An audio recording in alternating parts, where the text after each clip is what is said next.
I was playing pickleball at Overpick, and I saw a guy hydrating himself with sparkling water.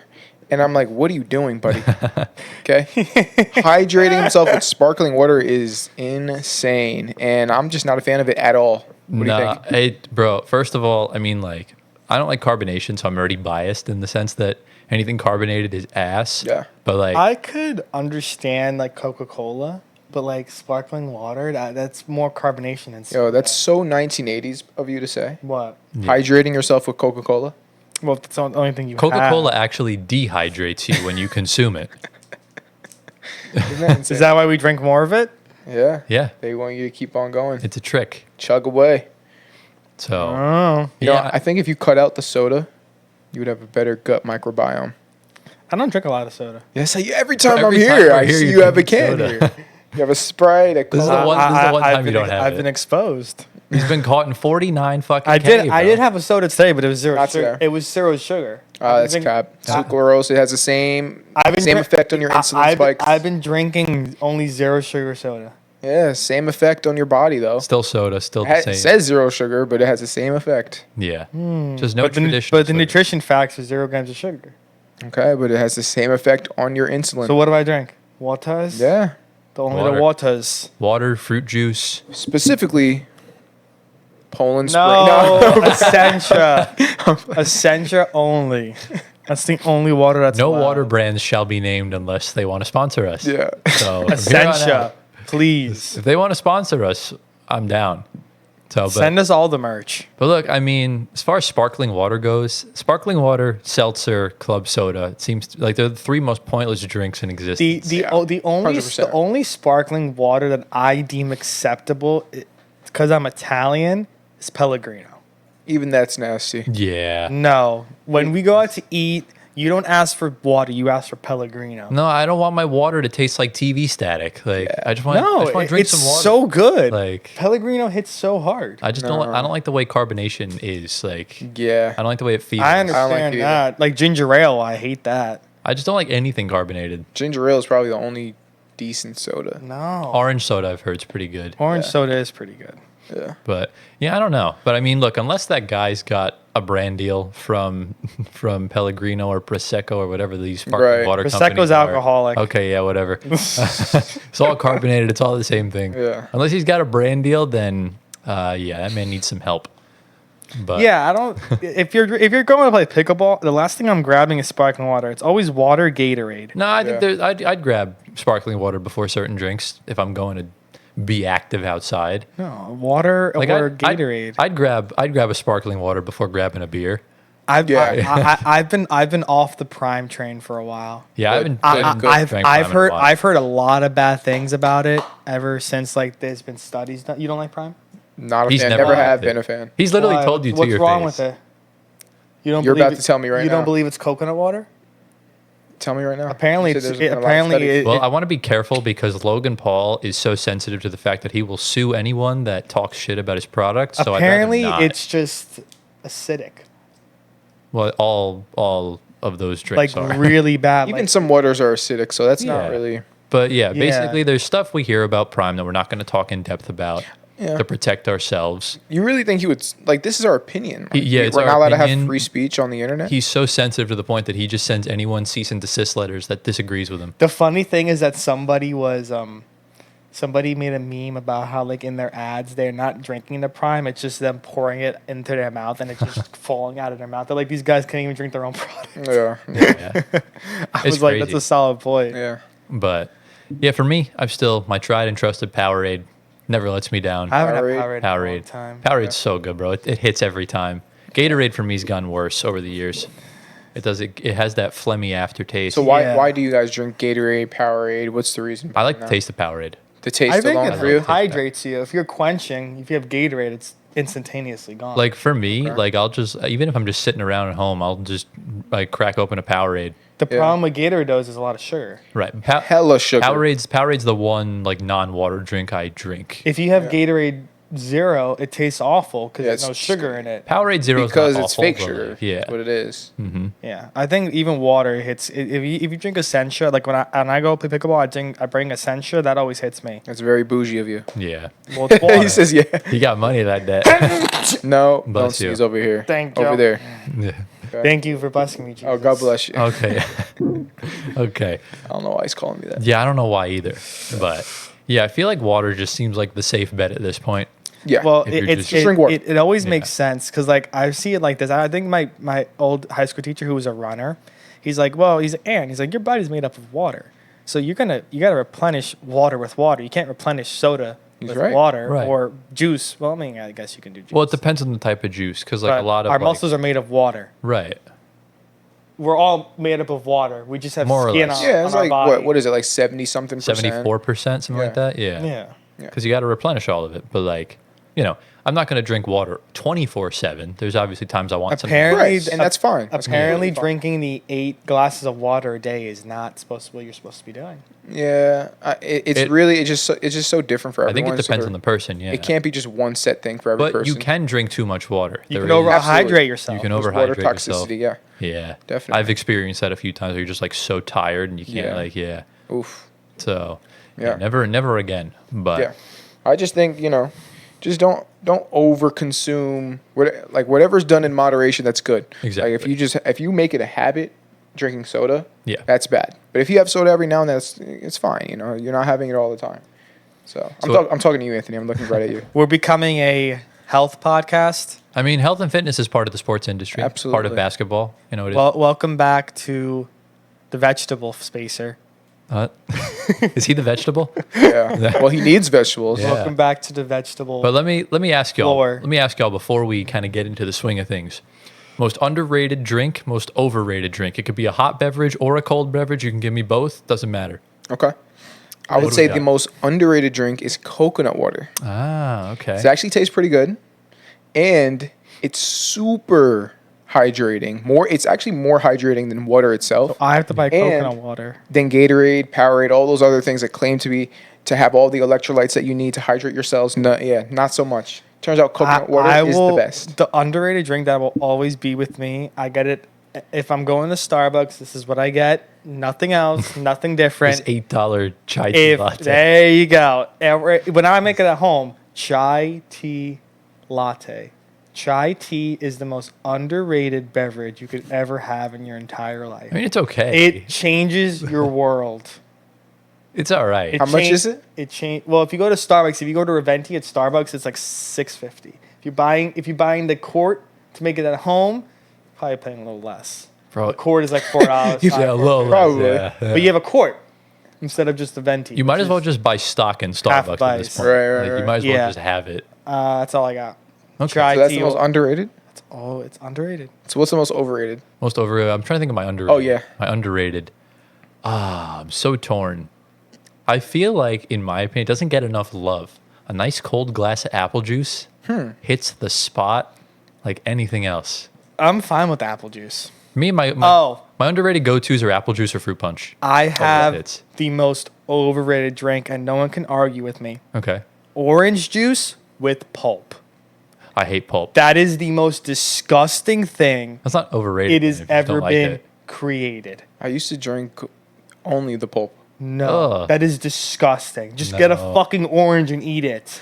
I don't want to chew my drink. Just get a fucking orange and eat it. OJ should be straight up orange juice like apple juice. There should be no pulp, no residue.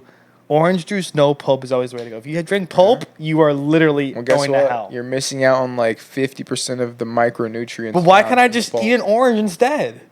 You can Then do that. you can Also do So then why can't I drink Then just OJ do with it. Then pulp? do it. Just do Then it I'll then. have regular OJ with no pulp and then eat an orange on the side. Or just don't drink orange juice at all. because Exactly. It's actually not that good for you. So, Yeah, it's just But all sugar. we have it for breakfast every time. oh god, Okay. No, You're you done. don't do that? cut it Canceled. out. You don't have Cut OJ. it out of What do the you have diet. for breakfast to drink? Milk? I don't even eat breakfast. That's the most important meal of the day. Yeah, I are break you my doing? fast around lunchtime. Yeah. Okay. What's your most- I can't starve myself. I don't starve myself. I'm just honestly You I'm just- just not hungry Yeah. until like 12 or 1. That's fair. That's fair. What's your most overrated drink? Overrated. me My walk- immediate answer would be actually Gatorade, Okay. but I want to think of something better than Yeah, that. think of like a more broad drink. Me walking on water. Okay. I don't know what's going on. No comment. Yeah. So I low-key have a controversial shout for the most Go for it. overrated. I may be biased because I can't really have it, but milk. Overrated. I mean, I only have. I like milk. I only have milk with cereal, so I don't. Kind of see that I just point. don't. Even when I wasn't like mildly lactose intolerant, I just don't. I never liked just drinking a straight glass of milk. Really? Yeah. It's funny because we had to do it as a child growing up Well, for yeah. a long time. Well, it's the formula, so it's Yeah. not just milk.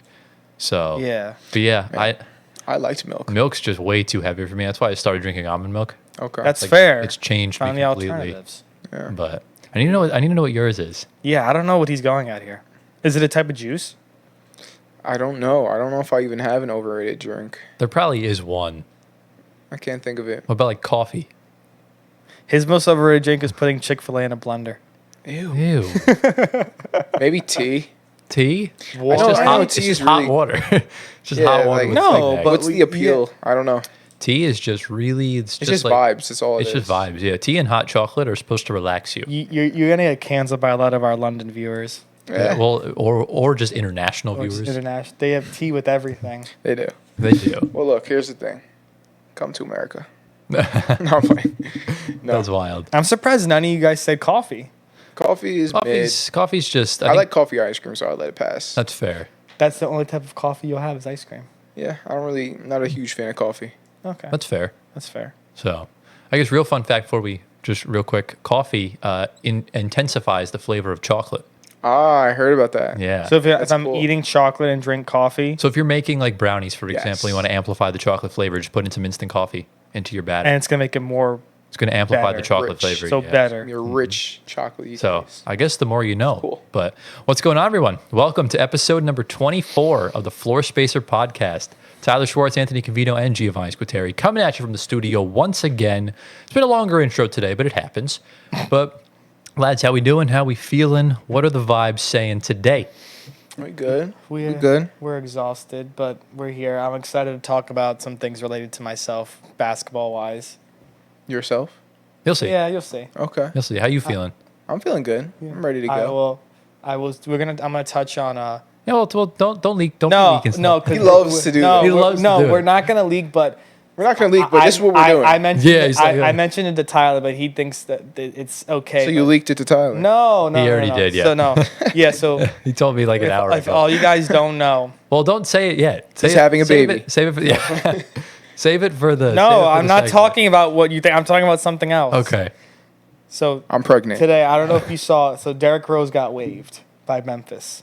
Okay. He's no longer there. Shout Well, out, yeah. shout out Moses, big So, D-Rose guy. Do you know what is the perfect spot for Derrick Rose to go to? He's gonna say the Knicks, I have even the though it's not. exact perfect answer.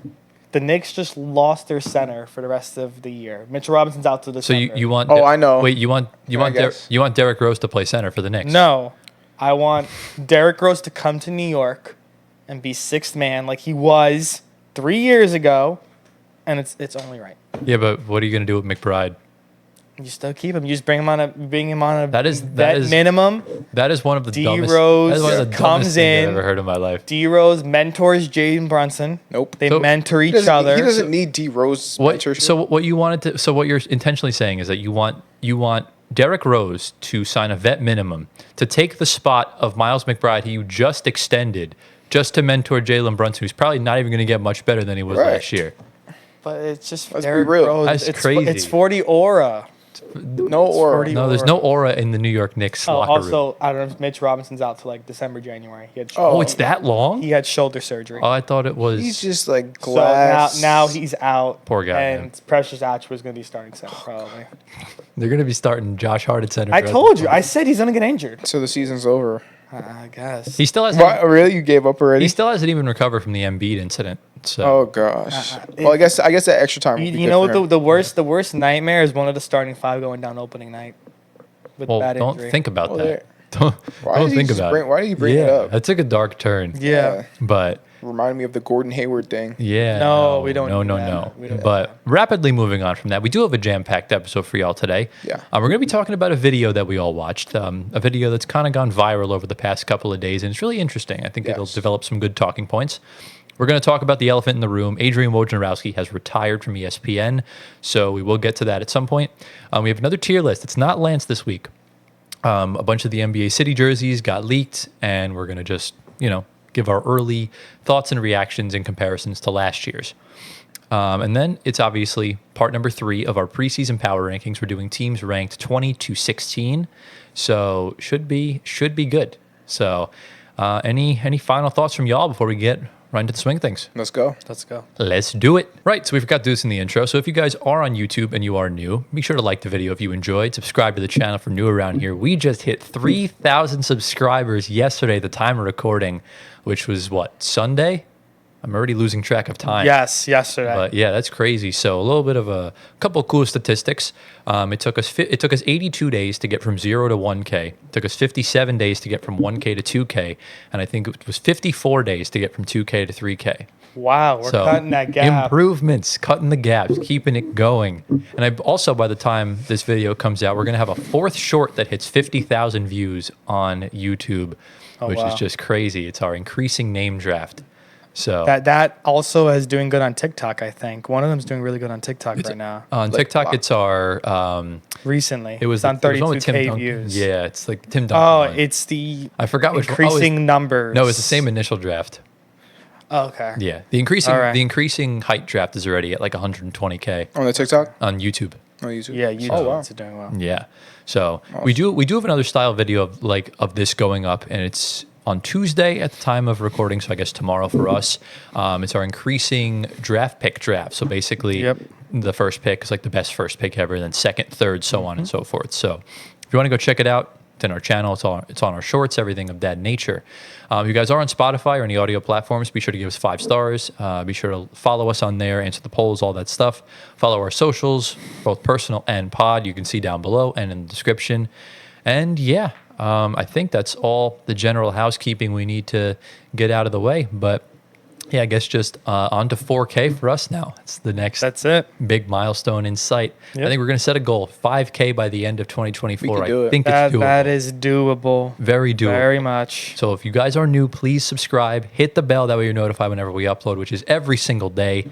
And with that, I think it's time we get into the first segment of the episode. Jimmy High Roller. Jimmy High Roller, YouTube legend in the basketball community. Yes. One of the best commentary channels, in my opinion, on the entire platform. Mm-hmm. Really just the perfect balance of entertainment factor, statistics, analysis, engagement, just kind of all that stuff. So we are going to put all of Jimmy's links in the description if you guys do want to go check it out.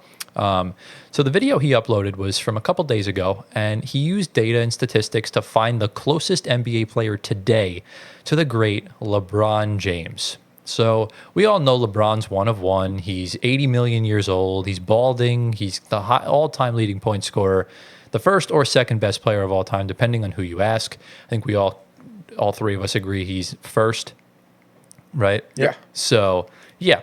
So obviously no one's going to be LeBron James, right? But there are statistics that show who is the most similar to LeBron James.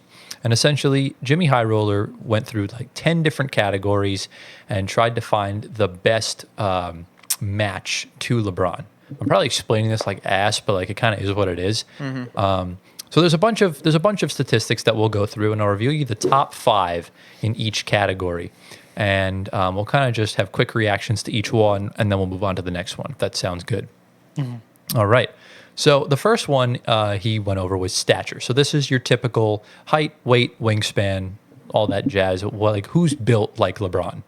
So the winner of this category was Paolo Banchero with a 99.1% similarity rating or similarity score. Yeah. I mean, 6'9", pretty built, big wingspan, kind of makes sense, right? Yeah. And then to follow that, Julius Randle came in second, which is just really I don't know funny. how that's possible. Julius. We got Ben Simmons in third, which is fair. Ben Simmons is kind of built like LeBron, just with a 98-year-old's back. Alperen Şengün came in fourth, which I don't necessarily see because I see it a little bit. he's got a dad bod. Yeah, but he's That's big. why Yeah. he sees it. He thinks LeBron is a dad bod. So it makes LeBron sense. is dad bod. Okay. I'd love to know what average American father looks like that. Please No tell way. me. And then Please in fifth inform place, me. was Domantas Sabonis. Again, another dad bod. No. What? What? Like, no. Do you no. watch basketball? Sabonis is huge. He only looks for dads in like Gold's Gym. Like, Right. That has to be the only Bonus reason. is jacked. Yeah. Any thoughts on that first kind of batch of players? I think that's fine. Yeah. I don't know how Zion's Accurate. not in there. I mean, Zion's like, It's like 300 pounds. yeah, bro. Eating? LeBron, okay. Maybe like the new and improved Zion could be, but Yes. definitely not. Yeah. The most similar player came out to 86.8, but we're not going to reveal who this player was yet. So he came with an 86.8% similarity score. So not really built like LeBron. Mm-hmm. We move on to shot selection. Now, this is just the shooting tendencies, the shot diet, what player takes what kind of shots. And believe it or not, the number one player on this list that matched LeBron the most was Russell Westbrook. So Shanghai. Cut it out. Russell Westbrook. Shanghai. I don't know Wontons? what is he talking about? Yeah, I think he's talking about Brunson's future home. Wow. Wonton? It might be accurate right there. WW. So Russell Westbrook was the only player to get above 90 in the similarity score, 91.6 to be exact. Just crazy. Followed by, you guessed it, Julius Randle once again. I don't understand that. Jimmy Butler in third place with 87.2. This is already a flawed metric. Paolo Banchero at 85.8, and then Andrew Wiggins at 84.9. So right off the bat, Julius Randle, Paolo Banchero right there in both of them. Right. So could be one of them, might not be. We never know. Because typically, whenever someone compares someone to LeBron, it's usually Ben Simmons, Paolo Yeah. Banchero, players like that, like Jason Tatum. Luka. Yeah, those kind of players.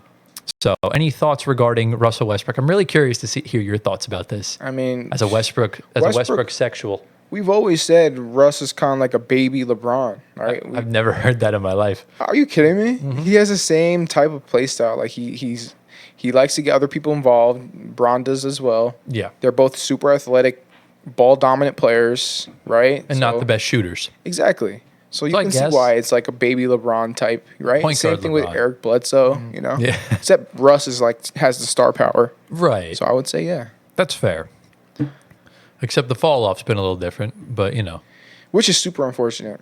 Loki, part of me wishes he retired earlier. Well, no, 'cause it's his legacy just- would be that much better. it's all LeBron's fault. LeBron's the reason why Russ is in the situation he's in.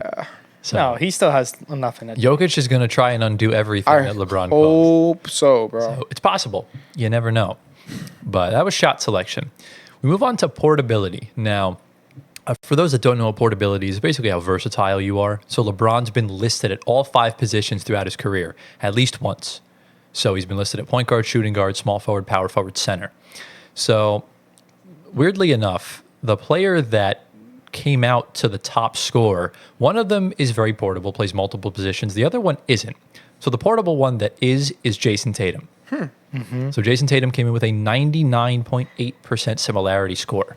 Of portability? Yeah. That doesn't make sense. No. Well, Jason Tatum can bring up the ball. He plays every He position. doesn't does- play center. He doesn't play Besides center. Right. Besides But he could play arguably all 4 positions outside of center. Yeah. Because he is a small forward, power forward. He does play point guard at times. He's definitely a shooting guard too. so, I was gonna, I guess. Yeah, he can do it all. Just not. I was center. thinking Giannis. Giannis Giannis isn't is not a shooting guard. yeah, he's or not a a point shooting guard. Yeah. He If- could be a point guard. I think maybe Larry Markkinen is the most portable one that I can think of right now because he is a 7-footer that can play the 3 front court positions, but Maybe. it's tough. It's tough to call because he can shoot. That's really the Yeah, only thing going yeah. for him. Yeah. However, the top score along with Jason Tatum at 99.8% is another portable masterpiece of Chris Paul, CP0, Portable? 99.8% portability. I don't- How so? I I don't would see love it to at know. all. That makes absolutely zero sense. Yeah, because I mean, Chris Paul could play the 2 guard positions, right? That's it. That's it. I don't really see the need. Was he playing center? I guess. Wow. I didn't see that. No, yeah, that don't make no sense. Yeah. So obviously those 2 came on top. At a 98.8% is Kevin Durant, I see that. Fair. which is very standard. I didn't think of Kevin Durant before because I knew he was on this list. Kawhi Leonard at 97.1%, Okay. and James Harden came in at 95.1%. Yeah, I don't like And that. the player that wound up coming on top was not very portable. Came at 78%. So this player was not very portable or versatile. So we'll get to that later down the road. We'll go through all of his scores later. Oh, right. So any thoughts regarding Chris Paul and Jason Tatum? No. No. A little shocked to see. I'm shocked to see both of them, to be fair. Yeah. Absolutely. I mean, Yeah. I don't think a point Yeah. guard's portable. I think a point guard can be portable. It's Okay. just depends on who it is. if you're LeBron. right. Yeah. Exactly. Yeah. We move on to passer rating. Now, this is as self-explanatory as it gets, getting guys involved, the whole 9 yards. And coming in with a 100% passer rating is Russell Westpass. So Russell Westbrook came in completely the same as LeBron. Excuse me, sorry. He literally is LeBron. He's what? Is He what? literally is LeBron. LeBron. I'll let you cook up again. I mean, yeah. So he got a perfect passer rating? Yeah, that means he has the same exact passer rating as LeBron. That just Remember, it's means not. that Remember, it's not about the best. It's about what's the most. It's about closest to LeBron. the standard deviation in I comparison mean, to LeBron's. I see it. There's nothing wrong with that. Yeah. Right now, he's not a passer. I mean, I feel like that's the one part of his game that never went, even with the drop off, is the passing. Yeah, I think it stayed around the same. Yeah, I think Yeah. just the offensive. The output. offense has dropped off. Yeah. His dominance, for sure, Oh, without a doubt. dropped. So Gio's gonna be really happy because not only is Russell Westbrook on top, but in second place at 99.6% is Josh Giddey. Yes, that was the one that shocked me a lot. Yeah, Josh Giddey coming in at number 2, which is strange because he's a good passer, but has very CTE levels of passing at times. I remember the Yeah. game against us. He literally passed it right to Dennis Smith Jr. Like it was literally like from point blank range. So Yeah. I guess Luka Doncic in third with 98.1%, which is very fair. John Morant coming in fourth, 97.8%, and James Harden in fifth, it's 96.1%. Now, the player that came out on top was not also efficient in this category at all. 79.5% for this player. So, a little bit of discrepancies here kind of going along, but Russell Westbrook starting to appear in multiple categories. He's cooking. Could Russell Westbrook be one of those guys? Well, no, he's not because you already gave One it of away. those guys. I'm talking about top 5, though. Okay. So, Yeah. you'll see. So, we move, that's true. I probably shouldn't have mentioned it, but it's fine. Yeah. All right, we move on to the next category, usage and creation. Again, very self-explanatory, your usage rate in games, how often you command the ball, and everything of that nature. Coming in at number 1 with 97%, it's Russell Westbrook again. So Gio's just kind of in his bag right now. He's kind of vibing. So, so I'll let you, this is another opportunity to glaze your glorious king. I mean, look. Some people consider LeBron the GOAT, and I'm like, okay, I see why. Because LeBron has a lot of things in common with Russell Westbrook. That's the reason why. I understand it. So you think Russell Westbrook's better than LeBron all time? LeBron, I mean, look. Russell Westbrook's the GOAT. And LeBron is comparable, so I understand why they say that. So LeBron wants to be Russ when he grows up. yeah, Yeah. yeah. Very fair. So come in. Keep in mind, LeBron is older than him. That doesn't make sense. That makes sense, yeah.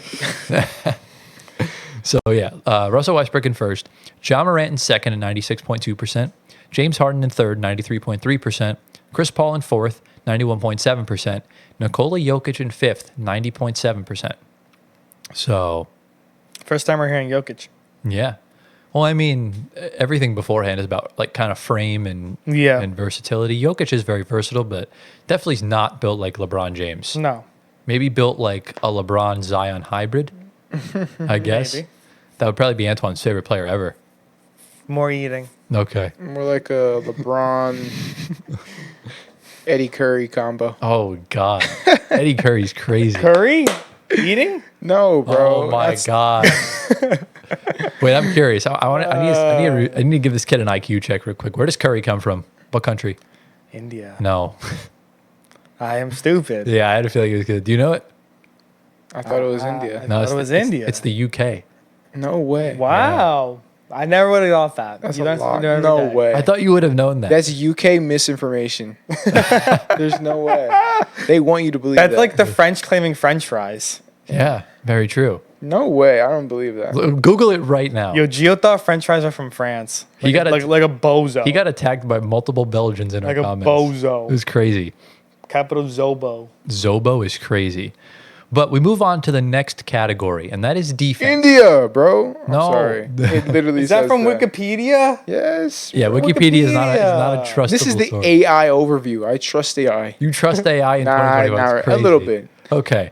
The Indian subcontinent. But But anyways, move on. AI is Allen Iverson. I don't know what you're talking about. Okay. But we move on to defense. So LeBron, not the greatest defender that ever lived, but also no slouch. Obviously, in recent years, does not play much defense anymore because I think his bones would turn into almond brittle if he did. More eating? You're going to be shocked at who's number one on this list, y'all. It's wait. Chris Paul. Chris Paul? Chris Paul. That's fine. He's so overrated, bro. Yeah, but we're going all time. Forget Yo, it right I now. really just don't like Chris Paul, bro. You should have just prefaced that before making any wild claims to piss off Chris Paul fans. Okay. All 20 Chris Paul fans. Listen. He is If you're a Chris Paul fan, just never mind. What about Cliff Paul fans? That's fine. Okay. You can be Cliff Paul. Cliff Paul's the GOAT, by the way. He's better than Russell Westbrook. And that's a proven fact. I don't know who that is. Cliff Paul is the all-time leader in assists, bro. Oh, he got it. No, Yeah. it's not. No, it's not. Remember Cliff Paul from the State Farm commercials? Oh yeah. Yeah. Yes. Damn, the joke didn't hit. exactly. I'm dead. He's good. Exactly. But yeah, Chris Paul coming in first. Number 2 at 87.9% is Amen Thompson. That's an interesting one. So number 3 is Jimmy Butler at 80.8%. Number 4 is Giannis Antetokounmpo, 76.9%. And number 5, Nets legend Ben Simmons, 75.7%. I guess. Hell, prime Ben Simmons, yes. I think, well, Yes. prime Ben Simmons and Ben Simmons now maybe averaged out to LeBron level Yeah. as far as defense goes because he was Right. so good Yeah. in Philly. And then Yeah. obviously the injuries and everything kind of knocked him back. Yeah. Kind of averaged brother man out. Any thoughts regarding defense? No. No? No. All right, we move on to play style. Now, I don't really play style is, I guess, just the behavioral, habitual things that you do on the court and everything of that nature. Maybe some stats kind of throw into it. And the number 1 player that matched out here is Jimmy Butler at 87.1%. And I think we saw shades of that throughout the 2020 finals, where he really had to be the hero for the Heat and really kind of played in a LeBron style, if that What makes does that any mean? sense. Kind of having to do everything. Yeah. Because Goran Dragic was kind of the biggest luxury the Heat had, and then he got hurt. so he Wouldn't you couldn't say really do Russ much. would be better for that? Well, when I'm talking about like in a meaningful atmosphere, because Russ really only played in those meaningful atmospheres with KD. No, but like if they're not judging based off of only playoff performances. Well, no, I'm giving an example of like a playoff sort of thing. I'm just trying to make the argument for Jimmy Butler here, because Russell Westbrook's not in the top 5 on this. Which is kind of weird. Something fishy going on over here, Jimmy. What, do you not like Russ or something? Yeah. So Jimmy Butler came in first. Giannis came in second at 83.7%. Jason Tatum in third, 81.8%. Kevin Durant in fourth, 80.2%. And in fifth place is Jaylen Brown, this year's reigning finals MVP at 80.1%. It's rigged. Okay. Russ had 2 perfect scores. He had 1 perfect score. Well, almost 2. Yeah, almost 2. He was like 97. Yeah, the only perfect score. That's That all is that true. matters to me. The only perfect score. I mean, I'll let you cook up with the rusting if you want to. Up to No, you. let's keep going on. Yeah, let's All keep right. going. We only have 2 categories left. This next one is explosiveness. So this is, as again, self-explanatory as it gets. Guys, verticals, I think, was how he kind of measured it. And we have a tie at the top, a 4-way tie for that spot. All came at 98.8%. The first one is Anthony Edwards. I think we've clearly seen it most notably with that Yeah. block against Indiana earlier Yeah, that this was year. insane. Yep. Ben Simmons, prime Ben Simmons, of course. He has a what? 42-inch vertical? Yeah. No. Yeah. Prime Ben Simmons Yeah. That had is a nasty such vertical. crap. There's no way. Yeah. Ben Simmons had a At 42. LSU. Well, not at LSU, No but when he was in way. Philly. Yeah. When he Yeah. first came out, yeah. Yeah. That's not. That's not He I definitely believe did. that. The third 42. player is Aaron Gordon, Yeah. Yeah. without a shadow of a doubt. Yeah. Good fit there. And number 4, second time making his appearance, not even in his second season, Amen Thompson. Yeah, he jumps high. Those twins are crazy athletic. Yeah, there's Yes. And then the 5th player on this list is Donovan Mitchell at 96.4%. Oh wow. Donovan Mitchell's got underrated hops. Okay. I don't like the way he judged the athleticism on this one. Because you solely based it off of a vertical? Singular statistic. Yeah, You had to it pick should've- one. It was the only statistic that you had the sample size and all the information for. Because what other way would you do it? I guess is my question. There's something in my You eye. can do multiple things. You can do so like in the combine. There's not only vertical tests. There's also like speed tests. You can do that. There's Right. like cone. There's like I forget what it is. So maybe since LeBron's been drafted, there's been new events added or old events taken away. That maybe Yeah, I think the that's vertical's possible. been the common denominator. It's possible. Yeah. So I guess most people when they think of LeBron, they think of the high flying dunks and blocks, anyways. Yeah. So I guess that's one way of doing it. But that is explosiveness. We move on to the final category, and that is dominance. Guys that just take over regarding by any means necessary. And LeBron, you could argue, is one of the best, if not the most dominant player ever. Jordan's actually ranked higher Right. on the statistic. As far as statistics goes, yes. But I'm saying you can make the argument for LeBron. Right. Are you at worst top 3, right? Yeah. So the number one player here with a similarity score of 99.5% is the Joker. So, I mean, yeah, different play styles, but as far as the end product goes of dominating a game, I do see the similarities there. Okay. I think they both can just not only take over a game, but kind of just put other teams in hell. And I think that's what they both kind of do at their peaks. I mean, Jokic is entering his prime right now. Yeah. So we see that every day. 90% in second place is Chris Paul, once again. Such nonsense. Chris Paul's not. I see Jimmy High Roller as a pretty big fan of Chris Keep in Paul. mind, this doesn't mean he's the best. It's just he is the second closest to LeBron. I understand that, but it's also saying. Yeah, never mind. Yeah, that's a good point. Yeah. So, yeah. In third place with 84.6% is Kawhi Leonard. Then we have a big gap into the 70s. James Harden in third. Then James Harden in fourth. And then Joel Embiid in fifth. So, When has Chris Paul ever dominated a game? maybe in like the Back early in the old Hornets Clippers days. Yeah. That was his. It's been so long since Chris Paul's been in his prime that we forget. Yeah. That was Paul sucks. Okay. all right. I would love to. I wonder if there's an interview of Russ saying Chris Paul is like the greatest ever. Nah. And he would change it. If Russ ever said that, would you believe it? I would just tell Russ, like, you're tripping, bro. Okay, definitely. Get off the weed. So this brings us to the grand closing. The top 5 players that are similar to LeBron, according to Jimmy High Roller. So coming in number 5 is Luka Doncic with a similarity score of 76.23%. So I guess That's fine. I don't like it. I have no issue. I think there's certain things he excels at. There's certain things he lacks at that, in comparison to LeBron. I think the playmaking's there. I think the domination's there. The defense is certainly not there. Yeah. So, and the frame's not there either. Yeah. I think that's huge, though. Okay, very fair. I think- keep in mind Luka's only 25, I so think the frame is huge in terms of weighing a player, like how comparable they are. The Right. frame is a huge part of that. that's fair. I think that should have more weight than I something wouldn't say it's a huge difference. I mean, dominance Luka's or whatever. 6'7". He's got a pretty decent wingspan. He just weighs a lot more. Yeah. So, Luka Doncic in 5th. Coming in 4th place with a similarity score of 76.39% is Nikola Jokic. Wow. That's fine. So, frame aside, I think in any other category, he kind of was just outside the top 5 in a lot of them. Obviously, dominance was the main driving factor here. I think the playmaking, the usage and creation is something he does a lot, especially in the half-court sets, offensively, defensively, all that stuff. So, Joker there, any issues, any qualms? No. No? No. Yeah. Pretty fair, pretty standard? Yeah. Coming in 3rd place with a similarity score of 78% is Kevin Durant. That's perfectly I fine. think been the most comparable to LeBron over the years, I guess, being one of the faces of the league. Yeah. I don't have any issues with it so far. No? No. You sure? Yeah. Do you? Everything's No, fine. I'm good. You good? Yeah, everything is fine. I was Alright. wondering about Anthony, though. Yeah, he seems questioning himself. Yeah. I think everything's fine. I'm still shocked at how the number 1 person got it, but go ahead. Okay. We move into the runner-up with a similarity score of 79.34% Russell Westbrook. is Giannis Antetokounmpo.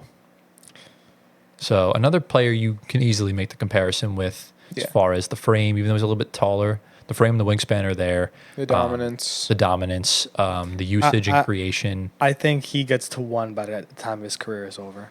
Well, I don't know, because like Giannis is only going to get better, maybe, but it's I about, even think KD goes up 1 spot too. well, it's not even about getting better. It's just about who's more similar to LeBron's Right. stats. Yeah. So it really is predicated on what LeBron does in the next 2 or 3 years if he's still in the league by then. Yeah.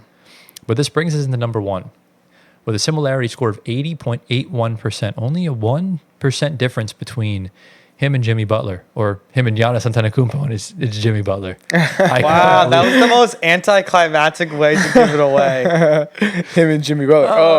That was it. Yeah. Yes, Jimmy Butler is number 1 Yes. on this list. Jimmy Butler, playoff Jimmy Buckets, the man we talked about last week. Yeah. I see, Crazy. Yes. I see it, but I don't understand it. Well, I could read you through his full scores. Do it. So for stature, 86.8%. These are all similarity scores. Usage and creation, 61.4%. Shooting and tendencies, 87.2%. Portability, 78%. Passing, 79.5%. Defense, 80.8%. Athleticism, 92.9%. Dominance, 61.9%. Shooting ability, 92.5%. And the play style, 87.1%. Yeah, he has everything in the higher 80s to early 90s, and then 2 really bad 60s, Yeah. More which consistent. averages it out. Across the board. But what do we think? I'm going to give the floor to you guys because I need to rest my voice for a little bit. Do you agree, disagree, and why? I disagree with the way the list was put together. I like it. It's actually a fascinating idea. That's no wonder why it's going viral, right? But the one thing I disagree with is the weight of the different categories. Like, I would put more emphasis on things that LeBron does that stands out about him, like his athleticism Yeah. and his frame. Those things I would put more emphasis on. That's fair. Also, I would even put durability in there as a category. Like how many times he gets it, because LeBron doesn't get injured. Yeah. So that's like a key attribute of his.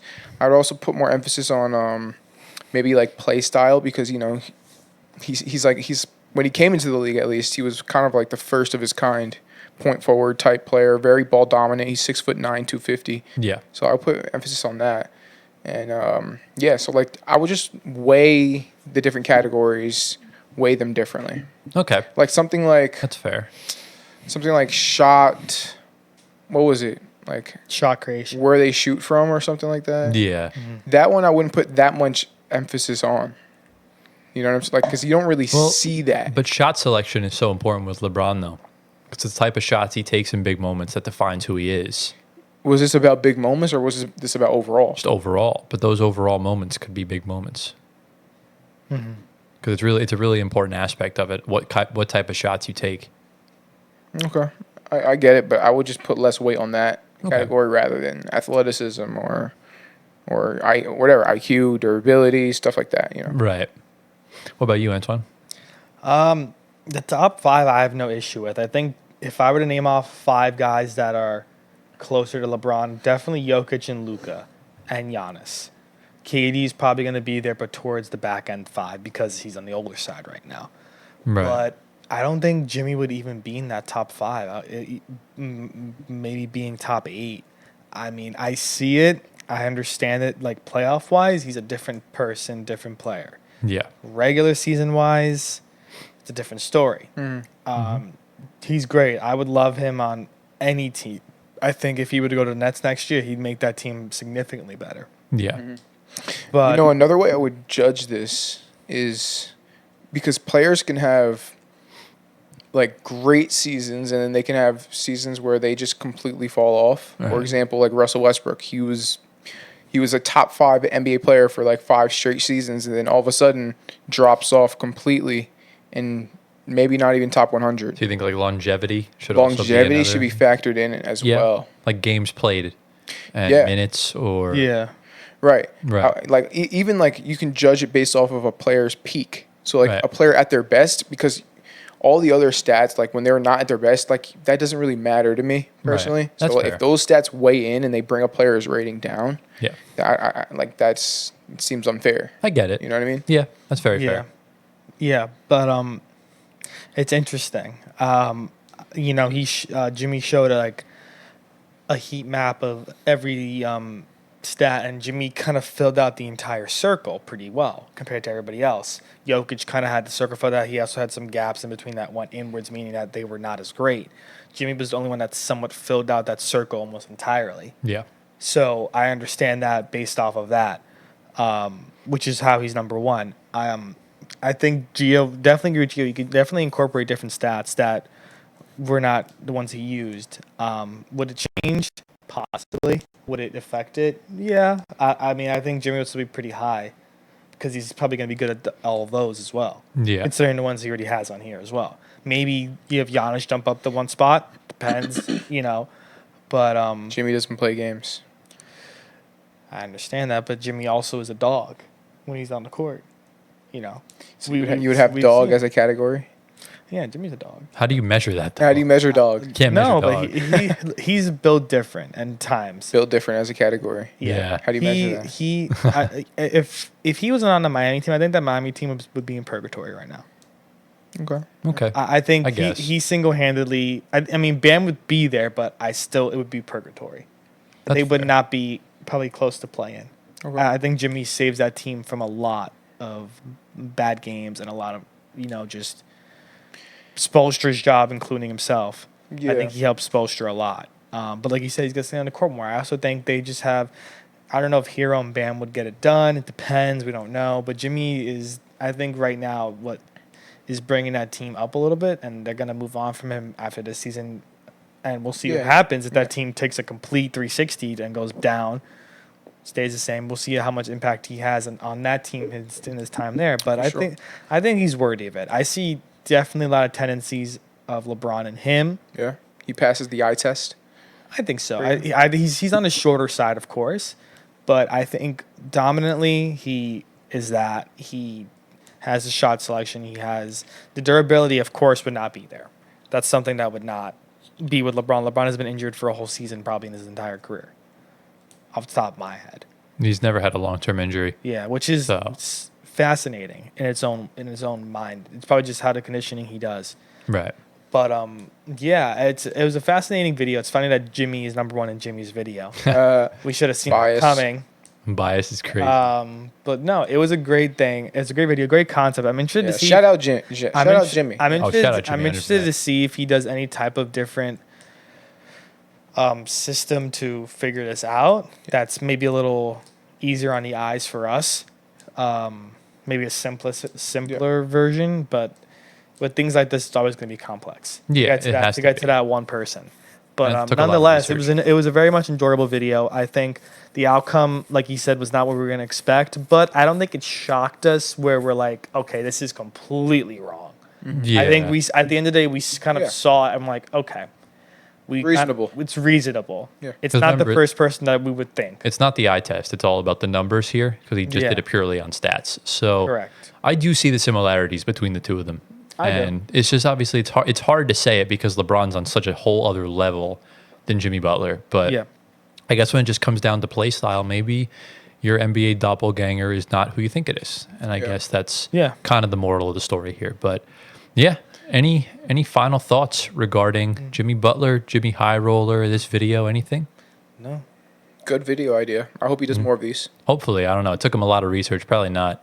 But It's a lot of work, Come yeah. to the Knicks. okay, we want Jimmy High Roller to go to the Knicks? Jimmy Butler. Okay. He can actually work in there for advanced statistics. That's He's true. He pretty could. smart. Yeah. So, yeah. Figure out why everyone's getting injured on the Knicks so fucking easily. Actually, I would love that. Put him up to it. Some issues are beyond help, but I think it's time we move on to the next segment. Yes. Yeah. All right, into the next story, the next segments, lads. It's a big one. This kind of came out of nowhere, to be honest. Didn't really expect to see this type of news for at least another few years, but Adrian Wojnarowski, Woj, ESPN GOAT, you could argue, has announced his retirement from the news industry and is leaving ESPN. Woj obviously a little older now, not the most family-centric job of just covering news and, you're constantly on the phone, constantly awake at all hours of the night, doing everything of that nature. It's just a lot. And You can see how he aged. Did you see the before and after Yep, picture? it's crazy. Yeah. He Looks like actually he was a president or something. he retired before LeBron did. LeBron outlived Woj in the NBA, which is That's crazy to think about. Yeah. But Adrian Wojnarowski is going to be the GM of the St. Bonaventure basketball team. Oh, nice. So yeah, so he's not retiring completely, but he's retiring from the news industry, which I think is a huge weight off of his shoulders. Yeah. They said he left $20 million on the table, which means that it was a decision. It was a hard decision to make, but I think he just chose his overall personal welfare over his wallet. Which I commend him for. Yeah, I heavily respect him for that. I guess the first thing I'll ask y'all: how did you find out? Oh my IG. God. I was at work and I just saw the Twitter go off, and I was scrolling through Twitter and Woj put out the tweet, and I'm like, what is he tweeting? What's an image? And I was like, oh, he's retiring. I was like, all right. Did you think it was one of those fake news accounts? No, I knew it was him. Yeah. So I clicked on his account. Yeah, because I have the notifications turned on. Yeah. I was asleep for most of the morning. I woke up and I opened Twitter and I see a Woj notification. I just see like a big statement, and I'm like something happened with one player or a team or something. Right. And then it said I'm leaving something to go back to my own, and I'm like, did he just leave? No way. Like, there's Yeah. no shot. It was just really random Surprising. day. Yeah. Yeah. Yeah. Not all I a very can say about that. not a very public person, so like I can understand why no one knows. But yeah, I mean, a lot of outpouring support for him from his colleagues at ESPN and a lot of his friends growing up and went to school with, everything like that. So yeah, they gave him his nice little farewell, final hurrah. So Yeah. So yeah, that's essentially the story of Woj. Obviously came onto the scene years ago. Started with Yahoo actually by doing his segment The Vertical with Woj. That's how I first found out about him. Yep. And then went to ESPN and Yep. really took off. So yeah, since Antoine, since you are I guess a faux St. Bonaventure alum, since you never actually stepped foot on campus, I'll let you cook up about Woj for like maybe a couple minutes. Yeah. My diploma from St. Bonaventure is behind Tyler. It's on the wall. It's the second one on the bottom if you see it. The top one is from FDU. I graduated in 2022 with my master's in sports journalism. So Woj was a big part of what we learned. One of our main professors, I forgot his name. It'll come to him. Dr. Moritz. He was a big basketball guy, of course. He's good friends with him, right? A lot of them are. Woj is really connected with Bonnie alum and Bonnie anything. He's at the games for the college basketball games all the time. Also, Tim Bontemps is also a Bonnie alum. Oh, I didn't know that. He went to St. Bonaventure as well. So he's still at ESPN right now. But I had the honor of sitting in a Zoom with Woj for one of our classes in sport in our first 2 semesters. Woj was on. Bontemps was supposed to join, but he did not make it that night. Other reporters made it that were from the New York Post. And Woj was there. And Woj had his camera on, which we were all shocked because we were like, this man's not going to turn on his camera. And he did. I mean, you got to set a good example. Yeah. if you're in a high standing, you kind of have to. Yeah. Everyone did. And he was in a hotel room. I think it was almost trade deadline season. I don't remember off the top of my head, but also a fun fact: Woj started off at the Bergen Record. Yes, that I did know in our about own that. backyard. Wow. I did not know that. Yeah, he started off there. He's a local guy. Where's he from? He's around here, Jersey. But but where I work in Hacken, I'm not putting up where I work, right? So there's an apartment building now that's called the Press Room, I think. Speak a little louder for the people I think at it's called the Press Room. That's where the Bergen Record used to be stationed. That's why the apartment building is called the Press Room. I forget, or something else related to newspaper. home. Yeah. But yeah, so Woj, I can't even tell you guys how many times this man glanced over to his right to his phone. It probably had to be over 1,000 times. Wow. It was frantic, but everyone knew what he was doing and what his job entailed. So none of us said, "Hey, Woj, what are you doing?" Hey, everyone just knew this guy's working and he's looking at his phone. He texted about probably 100 times, Wow. and then he got a phone call. Yeah. And immediately he was speaking as well, went on mute and took the phone call and came back and and my professor was like, "Hey, if you got to break something, go ahead." He's like, "No, it's fine. I'm handling it." That's Yeah. crazy. But, Imagine 24/7. He's just constantly on the But phone. he That's a shame. he didn't look at the camera straight on for like a good minute. Yeah. He was glancing left, right, like crazy, and I was like, "This guy's." I don't know how he doesn't lose his mind. Yeah. It was nonstop, and everyone knows like his job, so no one was questioning him about anything. Dr. Moritz, of course, Woj is probably the most decorated alum there that's made it sports wise. Yeah. Yeah, but it was great talking to him. It was, you could see he enjoyed what he did. The job that he did as a senior insider is, like Tyler said, you're probably up for 20 or out of the 24 hours of the day. You're probably getting about 4 hours of sleep, not even. Yeah, because you got to be like, you have busy like it's a very seasonal job, even though it's Yeah. year Yeah, round. it's a lot of traveling for Woj. Your as well. hectic times are during trade deadline, during free agency, the draft, kind of all that stuff. Yeah. Yeah. Woj just also, he was traveling with ESPN across the country from LA to Connecticut probably constantly. Yep. He's on a different sleep schedule. He also has a family. He always talked about how like his wife was always used to his schedule. I think I don't know how many kids he has, but yeah, Woj, I think he's 54, 55. He's retiring at that age, but he's going back to what he loves to do, which is St. Bonaventure. Yeah. He has a really close connection with head coach Mark Schmidt, who's been there for a long time. And he, of course, can give a lot of intel into their college basketball program. And I think he's going to take on a lot of recruiting roles, a lot of, I think, branding stuff, which helps them a lot. And he's giving back to something he loves, Right. which is what he wanted to do. And he's built up such a massive platform too that it's going to be pretty seamless for everything else. So, yeah, I mean, look, I think when you realize the position you're in and the amount of money you've made, and you're sacrificing so much to get to the point where you're at, that sometimes it's just like, hey, like, I think I've had enough. And I think he knew it was the right time to step away, kind of like what Mark Cuban did with Shark Tank. It's taking away time from your family.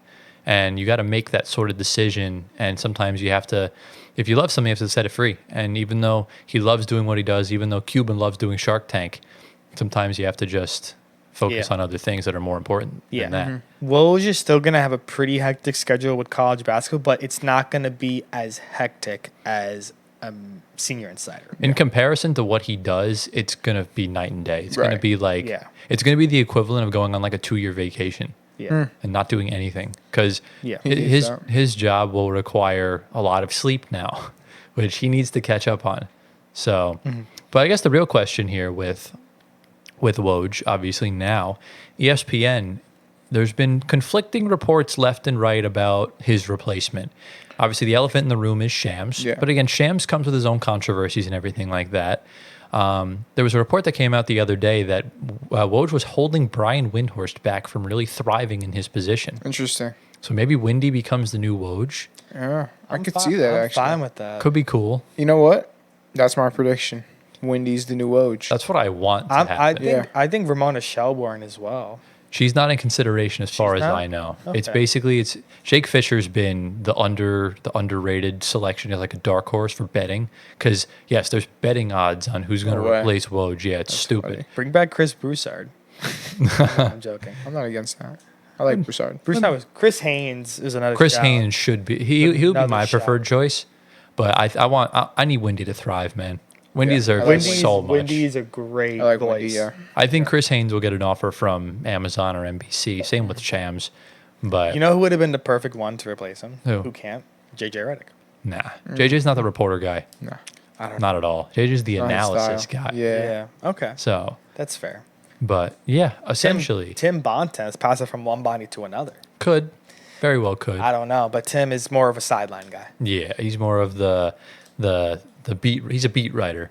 Yeah. So you don't think Shams? No. Shams doesn't want it. I don't think. Yeah, because he okay. wants to. He He wants wants to take his down own ESPN thing. by himself. And That's his dream. He lives. yeah, Shams is all about doing whatever it takes, no matter what, like leaking private information without. He doesn't want permission. someone to tell him what to do. Okay. Right. He doesn't like. It's very Gen Z of him. Is he a Gen Z? I don't think so. He's late 20s. I think he's a. I think Oh, he's so a- he is Gen Z. I think he's a millennial. If he's late 20s, I think he's Gen Z. Because Gen Z starts like 96. I think he was born before then. Yeah. So he's a millennial. Yeah. Yeah. But yeah, because that's how the whole Andrew Wiggins stuff about his father came out. Shams, they didn't want Right, Shams to right. tweet about it, and he did within like an hour of finding out the information. So Yeah. it kind of is what it is. But yeah, as far as it goes, we obviously wish Woj the absolute best going forward in his next chapter, and then eventually retirement, all that stuff. Yeah. This means that another good one from ESPN has left. We're dwindling here. There's not that many. ESPN's just becoming all about clicks and controversies Yeah. and Once, not a lot of ball talk. Yeah. Once Schefter goes and Passon, then it's really gonna be an empty. Once reporter. Windy goes, And that's when Windy. it's over. Like, because in this ESPN in a singular summer has lost both JJ Redick and Adrian Wojnarowski. Bad. Pretty yikesy. But they did gain Shannon Sharp last year, which is a big add That in is my huge. opinion. That is huge. So, but losing Woj, I think Woj That's is the probably your most biggest valuable. loss. Yeah. That is the biggest Woj is right up there with loss. like Stephen A. is like the True. most valuable asset ESPN has. But yeah, obviously we'll see what he does with St. Bonaventure. Hopefully they'll become a dominant powerhouse in college basketball. And any final thoughts from you guys? We could get Woj. My email still works. I could send him an email. He'll receive it probably. That'd be sick. And I'm a Bonnie alum, so I'm sure he would do it. But That'd be dope. That'd be sick. That'd probably Email him, bro. That'd probably be a Zoom. Well, I don't know. I gotta. It'd be a Zoom I gotta thing. find. Bro, he it. lives right in Glen Rock. We can literally like knock on his door. That's Wait, true, really? Yeah. Yeah. He looked Is it it up. Glen Rock? Glen Rock. How do you know that? Because he Googled it. He did. You're such a weirdo. I am, This is but why look, you're Jesus. You know where everybody is. Well, okay. I don't understand. You know where Guys, You know where I am right now in this current. moment. Ladies and gentlemen at home, Right next to I don't know what he's saying. If you can tell me, please let me know. Yes. So I think on that note, let's hope we can get Woj on the show at some point. If Woj, if you ever Yes. watch this, or if he comes to the we'd love to house, have you. We could do it. That'd be awesome. It would be awesome. But on that note, before he says any other weird shit, let's move on. All right, into the next segment. It's time for another tier list. Time for another jersey tier list. Unfortunately, though, this week does not involve our good friend Lance Heinzman. We are going to do another one of his tier lists in another week or so, give or take, depending on what comes out from the NBA. But we are going to be ranking some more jerseys today. And over the past week or so, a bunch of leakers have done their job and revealed all 30 City Edition jerseys for this NBA season. My OCD is killing me because they don't have the numbers on them yet. So it's just the lettering and the design everywhere else. Aw. Yeah, So, there's no numbers. Kind of sucks, but we Numbers will are do this later on, and we'll compare the actual City Edition jerseys to what Lance redesigned. Okay. And we have a bunch of explanations and everything regarding what he did to design and why. So that'll be cool later down the line. If you do want Wait, to go, who designed these? These are NBA. the official ones. NBA Oh, ones. okay. These are the official ones. Yeah. So if you do want to go check Lance out, link in the description. Please go check him out. Very awesome at what he does. And we did his statement jerseys last week, so the episode 23 link is also down in the description if you want to go watch or listen, depending on your preference. So, yeah, basically on the screen right now, you'll be able to see the 5 tiers. So we have Take My Money, Good Upgrade, Vanilla AF, Miss the Mark, and In the Bin. So, yeah, I'm curious to see where we place a lot of these because, the NBA is the NBA with these jerseys. They've gone a lot more corporate. We are going to compare these to last year's jerseys from the City Edition collection. So yeah, that will essentially be that. And lads, anything to say before we get started? No, let's go. All right, let's jump right in. So we're going to start off with the first team, the first jersey. We'll go to the defending Western Conference champion, same order as last week. We have the Dallas Mavericks. So on the left, for those watching on YouTube, is last year's City Edition jersey. On the right is this year's. So they've kept the same sort of style, except they've completely taken all the color out completely. So instead of the black and blue, it's just white And gray. and gray. Very similar to what they had a few years ago. This is clean.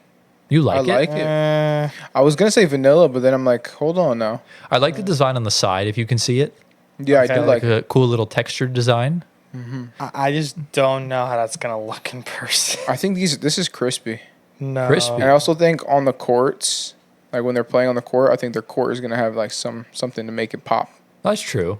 So I think I like it. I'm I gonna think it's keep a good this- upgrade. This isn't vanilla. Vanilla for you. Good This is upgrade for vanilla. you. Yeah, I think as clean as it looks, I just don't particularly like it as much. No. So I'm going to also put this in vanilla, and that's where it's going to average out to. I liked last year's actually for what it was. Last year's is great. Still bad, but like not as bad. Yeah. So why don't you say miss the mark? Missed the mark. I think I have to like the jersey more. Oh, you don't like it? Oh, I thought you said you liked it more. You mean Yeah. dislike the jersey more. Right, because like for me, like missed the mark is the jersey design. The idea is there, just the execution wasn't. This is just really plain in my opinion. Got it. So that's kind of why. So yeah, we'll throw the Mavs in vanilla AF. Let me actually write these down on my phone so I don't have to hurt myself while I'm editing and give myself a raging migraine. All right, moving into jersey number 2, we have the team that they beat in the Western Conference Finals, and it's the Minnesota Timberwolves. So kind of inverting what they did from last year, having this like cool smoke gradient design, and I don't know. I wish they just kept that all throughout the Missed jersey. the mark. I'm leaning I like bin, I like bro. Don't like last it. year. You're thinking a lot bin? better. I'm not think against it. Minnesota's so tiny, and it's just so like Yeah. minuscule. I'm not Yeah. I liking don't like it. the font either. I don't. No, the design is nice, but there's too much white showing at the bottom. Yeah. You're not a fan of white. No, stop it. It's just why does the design stop right at the armpit? I don't know. We haven't seen the shorts yet, so Yeah, That and could be how a what the difference. number is gonna look like. right. I would put it in miss the mark for now. I'm gonna put it in the bin. I hate this. Yeah, So this has been. It's going All bin. right, that's fine. 2 jerseys in, we got a bin already. This is crazy. The So- last year's is nice. I liked It's last okay. year's a lot. It's Last okay. year's is nice. I think the font still sucks, and I Yeah. think the number font's going to be the same exact thing. So maybe just in a slightly different color. Okay. But yeah, All right. I think if the design on top was further down, this would look Yes. way better, Exactly. without a doubt. So Yeah. yeah, sorry Minnesota fans, y'all are in the bin, and honestly, I think most Timberwolves fans would put them there. Yeah. So that is that. Moving into jersey number 3, we have the Portland Trailblazers, kind of going for a more similar vibe. I'll tell you the differences for those listening on Spotify. Last year, they had a lumberjack texture design on the Rip City pattern on the chest with a cream number. This year, obviously, we can't see the numbers yet, but there's a cool little dotted design throughout the jersey, and the Rip City's white with a red stripe going down the side. Lads, what do we think? I will say it's better than last year's. Is it? I disagree. I think it's better. I don't know. I think you like the little polka dots? I think it adds more, and I think the Rip City should be in white instead of red. I like it in red. I like it in red. No, I think this is miss the mark. no. I think it looks significantly better in white. So where would you put it? I'll put it in good upgrade. Good upgrade, and you're putting a miss the mark? Yeah. I'm kind of torn here because, like, I don't think it's bad enough. I don't know if it's bad enough to go and miss the mark. I'm more kind of leaning vanilla because we don't know what the number is yet. I wasn't a No. huge fan of the cream with the black from last year. So I think it might be a slight upgrade in that regard. But I would probably lean... I'd probably lean vanilla on this one. Okay. I think the fact that So it was vanilla. the fact that they went to put a texture design on the background this year says a lot, considering it was a little plain last year. Yeah. So I think it's uglier. No, I actually don't. I don't hate it's it. I don't not. love it. So that's why I think vanilla is kind of the right spot for me with it. They just Fair. inverted the colors of the jersey. Essentially, yeah. That's I literally also do it. like that it's red on the side instead of black. Yeah. So I mean, that's why it pops more. It adds a little bit The more red. contrast. Yeah. So, yeah, we have the Blazers Yeah. going in vanilla. The Nike guy that was in charge of this, he just inverted the colors and said, "Here you go." Yeah. They're all literally all about he being did. lazy, keeping production costs at an all-time low, and just selling these as high as they possibly can. True. So there's Portland for y'all. Lance's jersey's way better than this. Oh, Lance cooked. Yeah. We've definitely taken a big downgrade from last episode. Yeah. But there are some good ones in here. They are. Yeah. There are a few. Moving into jersey number 4, we have the San Antonio Spurs. Now it might be hard for you to see from here. It's actually light blue on the new one. Yes. So last year was completely white with the Fiesta Southern-esque design, whereas this year they've gone for a light blue and it's a black writing rather than brown. So what do we think? I like it. I'm all for this. I just have to see what they're gonna make the number color. Yeah, the number is going to be important. It's probably going to be the around same font. Yeah. Yeah. Yeah. But yeah, I'm a fan. I think this is a good It's upgrade. a good upgrade. Yeah, I think it also is a good upgrade. I think I Yeah. would agree with you, and that's where it's going to average out to. I might even buy this though. Would you actually buy Yeah, this? I would. I would buy this actually. I need to see if they Wemby? keep the color the same. Wemby would cook in this. A nice Yeah. Wemby, San Antonio. Yeah, I might buy Yeah. that. Yeah, I think it really brings out more Fiesta vibes. Yeah. Yes. I just hope that sponsor doesn't carry over with the whole Right. white block. It's going to look so bad. Yeah. But Yeah. yeah, I think It's a this good upgrade. one's pretty solid. So the Spurs going in good upgrade for our fourth jersey of the tier list. We move into jersey number 5, and we have the Boston Celtics. Disgusting. This Bin. Bin this that. is It's worse than the bin. this is something. What's worse? What's worse than the bin? The incinerator. What is it called? Who decided? Do we even just not put it in the list? Do you remember? Do you remember in Toy Story where the toys were like Yes. in the dumpster and they Yes. got dumped into the fire? Yeah. That's what this is. signed off on lime green? I'd love to meet the person that did and ridicule them beyond belief. There's 'cause no lime green in Celtics at all. Last year's was so good. Last year's No, was yeah. amazing. What can you think of in Boston that's lime green? That's what I'm trying to figure out. Nothing. 'Cause this is city edition, not team related. No. And I'm kind of fighting with. I'm not from Boston, obviously. And they kept the sleeves the dark green. I do like the design on the side. That I do like. I But think everything is just disgusting. outside of that, it's not good. I thought last year's is beautiful, and it was perfectly fit for a championship team. This year, you guys put it in the bin. Yes. I don't know if it's necessarily like full bin, but because for the culture and it's going to wind up there anyways, we're going to put it in the bin. Yes. So Don't like it in the incinerator, Boston goes. I think this has probably been the worst one we've seen. so far. Is this actually? Let me ask you, Gio.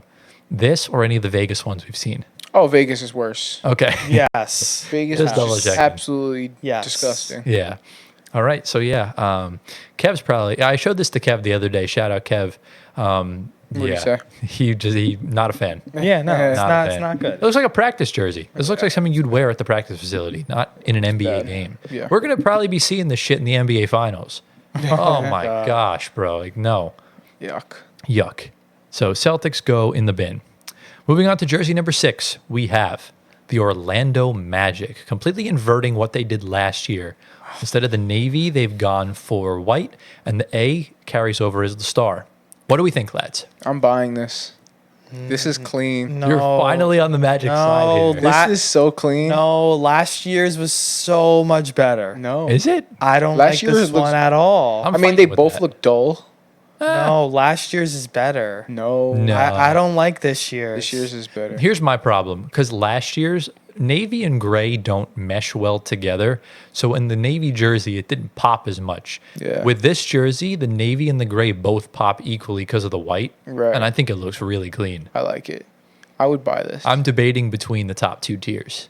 Yeah. So it really depends on where are you thinking of putting it. This is a vanilla. Vanilla. So you said take my money. So either way, it's going to wind up in good upgrades. So I don't really need to. I don't need to place it. Yeah. So yeah, essentially that's upgrade. that. So the Magic going in good upgrade, a rare like exciting white jersey, and I'm excited to see how it looks on the players. Yes, if there's a number there, maybe I'll change it. Right now it's vanilla. Okay, that's fair enough, I suppose. Let me write this I'm down. actually a big fan of white jerseys. I'm not a huge fan, so this is how you know I like a jersey. Yeah. If it's a white jersey, I'm not a typical fan. So in it plops. Moving on to jersey number 7, we have the Memphis Grizzlies finally going away from the stupid MEM carpet head ass design, going back to their roots with some red vibes, with some script writing. And what do we think, boys? It's interesting. Yeah. I don't know. It might be too much red I going was on gonna there. say the exact same thing. I don't necessarily think it's the red. My problem is the font. I'm not a huge I fan like of. the font. It's a little too blocky, hard to read. I'll put this in vanilla. Vanilla. Yes. Yeah, I think I agree. I don't think they missed the mark, but it's definitely not a good upgrade either. So I'm going to put it in good upgrade.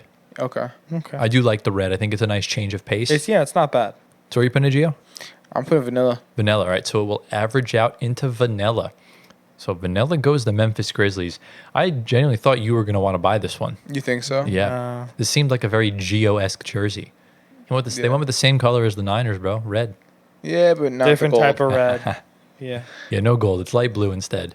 This would have been a good fit for Chicago, actually. Yeah, Yeah. true. Could have been fire. True. But we'll see what the Bulls cook up later on in the tier list. On to jersey number 8 now. We have the Sacramento Kings. I like this. This is a really nice jersey. Sticking with the blue, except it's not in the same design as last year's. It's just his Kings right across the chest. Cool little stripe designs on the side, red collar, red sleeves, or whatever's of the sleeve. This red, white, and blue jersey works. This is tough. It's good. I just don't know if it's. I think I'm it's buying this. slightly worse than last year's. No. Both of them are so nice. They're both but really I'm buying nice. both of them. Okay, I fair. think this is a really good upgrade. Really good upgrade. Yeah. I'm You torn. wouldn't buy that? No, I don't like red, white, and blue jerseys. I'm torn between. enough. but it's a nice one. I'm torn between good upgrade and take my money. Yeah. I'm very stuck. It's a good upgrade. I think I'm gonna put it in good upgrade. Good upgrade. Yeah, I don't like it as much as last year's, but it's Yeah, really last good. year's was nice. Last year's was clean and it looked so good on the players Yeah. too. Yeah, last year's is good. Yeah. So the Kings will go in good upgrade. Let's write it down on I like the the font they list. chose though a They lot. did. Font's cool. The font I just is think good. it's just a little dull. Yeah, I think Just the a the tad. colors save it. Oh, absolutely. I do like red, white, and blue jerseys. I think they Yeah. mesh well. I'm See, I'm you're an okay with American. that. I don't know what this guy is. I'm American. I like them, but I'm not buying them to wear. Fair enough, I suppose. So that's jersey number 8, right? So moving on to jersey number 9, we have the Miami Heat. Nope. So sticking with that cringe bag Heat culture Disgusting. shit, Nope. Bin. and it's red instead of black. Bin. Yo. This cannot go any higher than bin. I refuse bad. to accept It's it. awful. It's cringe. The court's gonna look even It's more so cringe. cringe. It's just like culture, like come culture. on. bro. I No. don't like it at all. This is worse than Ben. This is like the They could have did incendiary- so much more better with this. like, bro. This is Toy Story 4, bro. Like, why did you like? I understand retiring Miami Vice because you did it for so long, but like, what is this? No, that one was the best one. Yeah, but they kind of ran out of ideas. Like they did every color That was pattern the possible. Best one bad. ever. This is They bad. should've It's better. just It's better than the kept it. black. I will give it that, but it's still thin. Like No. Again, inverted colors. exactly. Yeah. bad. So bin the Miami Heat goes. Bin These are a lot more straightforward than Lance because obviously Lance's designs are more complex. So yeah, a lot of these are just inverted from last year's, which I just don't like the laziness of the NBA because people are spending money on these jerseys and Exactly. we're not. It's a waste of money. And no one's essentially. going to know the difference. Well, Well, I mean, there's no significant difference there is- from last year's to new. I would say this is a significant difference. Black and red are two very different. Oh, colors. yeah. But it's the same design. Right. Yeah. Just the colors are different. Heat culture and the numbers could be black. So Yeah, exactly. same exact shit. So yeah, screw you, Miami Heat. Moving on to jersey number 10 into double digits, we have the Milwaukee Bucks. So kind of sticking with the same, I guess, design, Color scheme. color scheme. I just feel like they dulled it out a lot. Yeah. I like it because they got rid of that ugly green collar. I actually liked the green collar. I think it meshed well. No. I don't know how to feel about this. I would put this and take my money. No What? way. Yes. This is a beautiful This jersey. is vanilla. You think this is better than the Kings? No way. No, I just Oh, love God. blue jerseys. This is not. And I blue. love the cream. This is like indigo.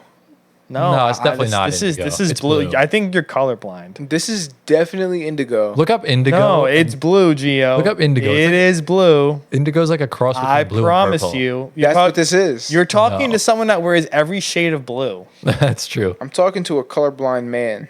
Okay. Here's- we respect our colorblind people. Here's my thing with this jersey. Last year, I thought was one of the best ones. Is that line supposed to be the Wisconsin borderline? I'm gonna assume so, but I don't know. I think it is. I think it is the Wisconsin borderline, but I think the font got worse. I think obviously there's no texture design Hey. in the background. They took This is- that is a replica crack from the Philly Lance jersey. Okay. They took the inspiration, Definitely, but it's for the wrong jersey. you're definitely finding the Liberty Bell in Wisconsin. But for me personally, where'd you put this, Gio? You said you put this in vanilla. Vanilla. I'm putting this in Miss the Mark. This is a. So If you look up money. happy indigo on the internet, That is not. That, I'm thinking that of, is I'm blue. thinking Look, of the this. Crayola crayon. this. No, that's blue. No, it's not. That is bro. blue. I'm thinking of the Crayola crayon of indigo, Bro. which That's is almost not like it's almost indigo, like a cross bro. between blue Indigo, and bro. purple. I could see it, but that's blue. No. It's blue. That's It's not- blue. It's 100% blue. I promise you. 1,000,000% not blue. Wait, I could why s- is it I- starting to turn blue? Exactly. I'm saying. Colors. Bruh. Blue. This is take my money. I'm buying. So where does this average out to then? I put in vanilla. He I put it take my money. I put it in miss the mark. You So put it's it in gonna vanilla. go like either. It's either good upgrade or upgrade or vanilla. Good upgrade vanilla. I'm fine with vanilla Put on personally. vanilla. You've been overruled, so it's going in vanilla. That's fine. All right, I'm so still buying this. vanilla goes the Milwaukee Schmucks. So there you go.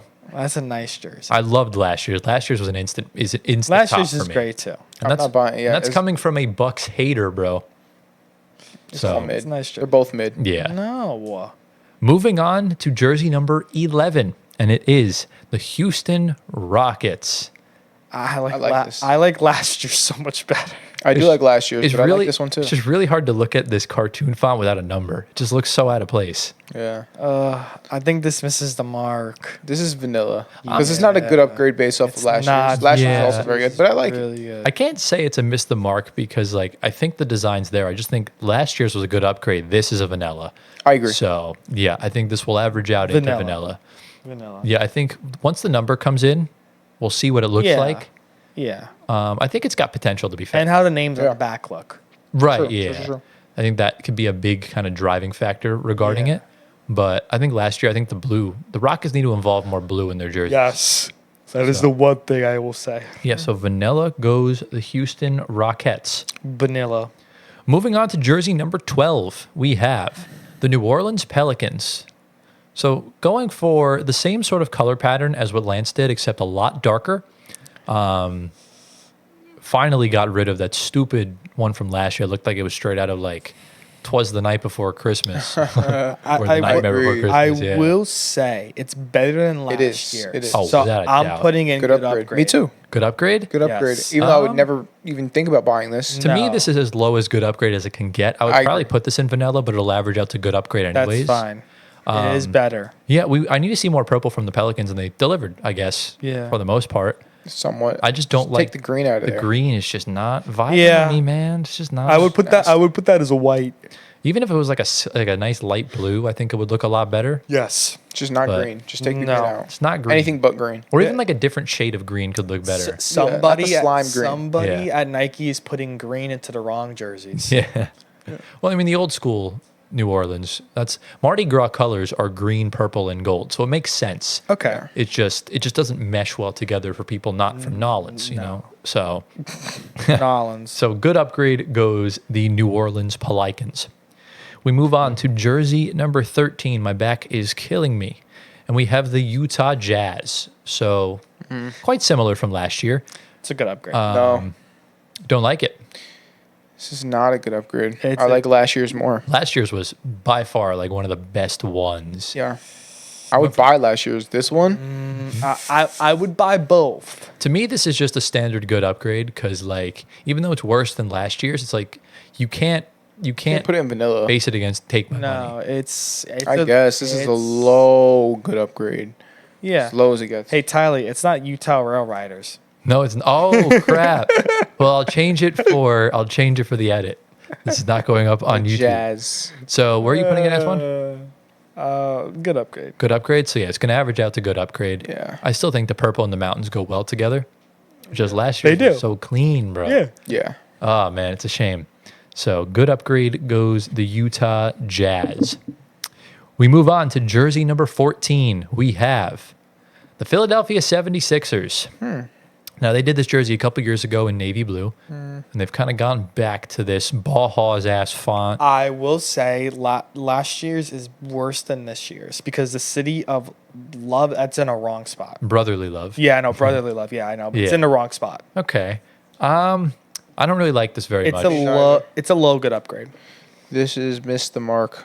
Yeah, I'm leaning towards miss the mark as well. What is this, like Twister? What are we playing Twister on the That's jersey? Kinda True, reminds me of that, yeah. I don't know. So that means this will average out into vanilla. Vanilla. So the 76ers going in vanilla, which is pretty, I guess, fair because last year's was okay, I guess. Yeah. I liked the font that they used for Brotherly and the number are cool. And I guess Okay. the script looks fine, it just looks a little weird Yeah. in like, for like where it placed. Yeah. So yeah, it will go there. On to the halfway point, number 15, jersey number 15, we have the Phoenix Suns. Now, I presume the number is going to go in the star. Otherwise, this would be pointless. Okay. So what do we think? Is there a Y? Oh, El Valle was last year. I think this is on par with the last year's one. This is vanilla for me. Really? Yeah. It's the same design. I'm struggling here. I don't know. I'll put it in low good upgrade. I'm fighting between good upgrade and vanilla. I really don't know. I think because the Valley design looks cool. Last year's looked really futuristic-y, so I'm kind of torn. I feel very similar about them both. And I would probably put them both in good upgrade. Okay. So I'm going to put the Suns in good upgrade. And I think that's what it's going to average out to, purely because of the creativity with the star there. Yeah. They're going to put the number inside. Yeah. So good upgrade goes the Phoenix Buns.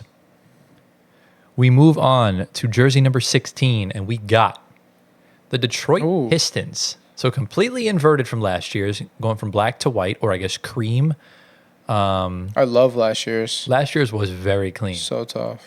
I'll buy last year's. This one I wouldn't buy, but I still like it. I think it's a good upgrade. Yeah, I agree. Yeah, I think this is very bog standard, good upgrade. Yeah. Not really much else you can say about it. It's just kind of, I think last year's is an easy cop. Yeah.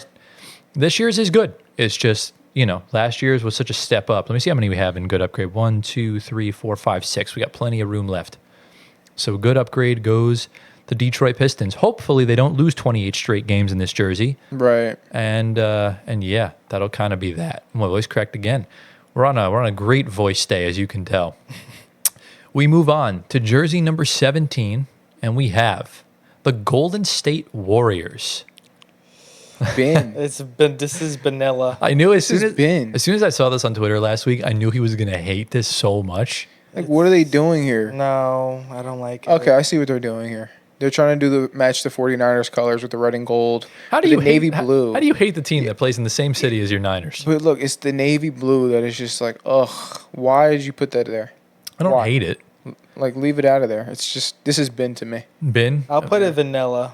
I think it's purely bin for the reason that they use two different golds.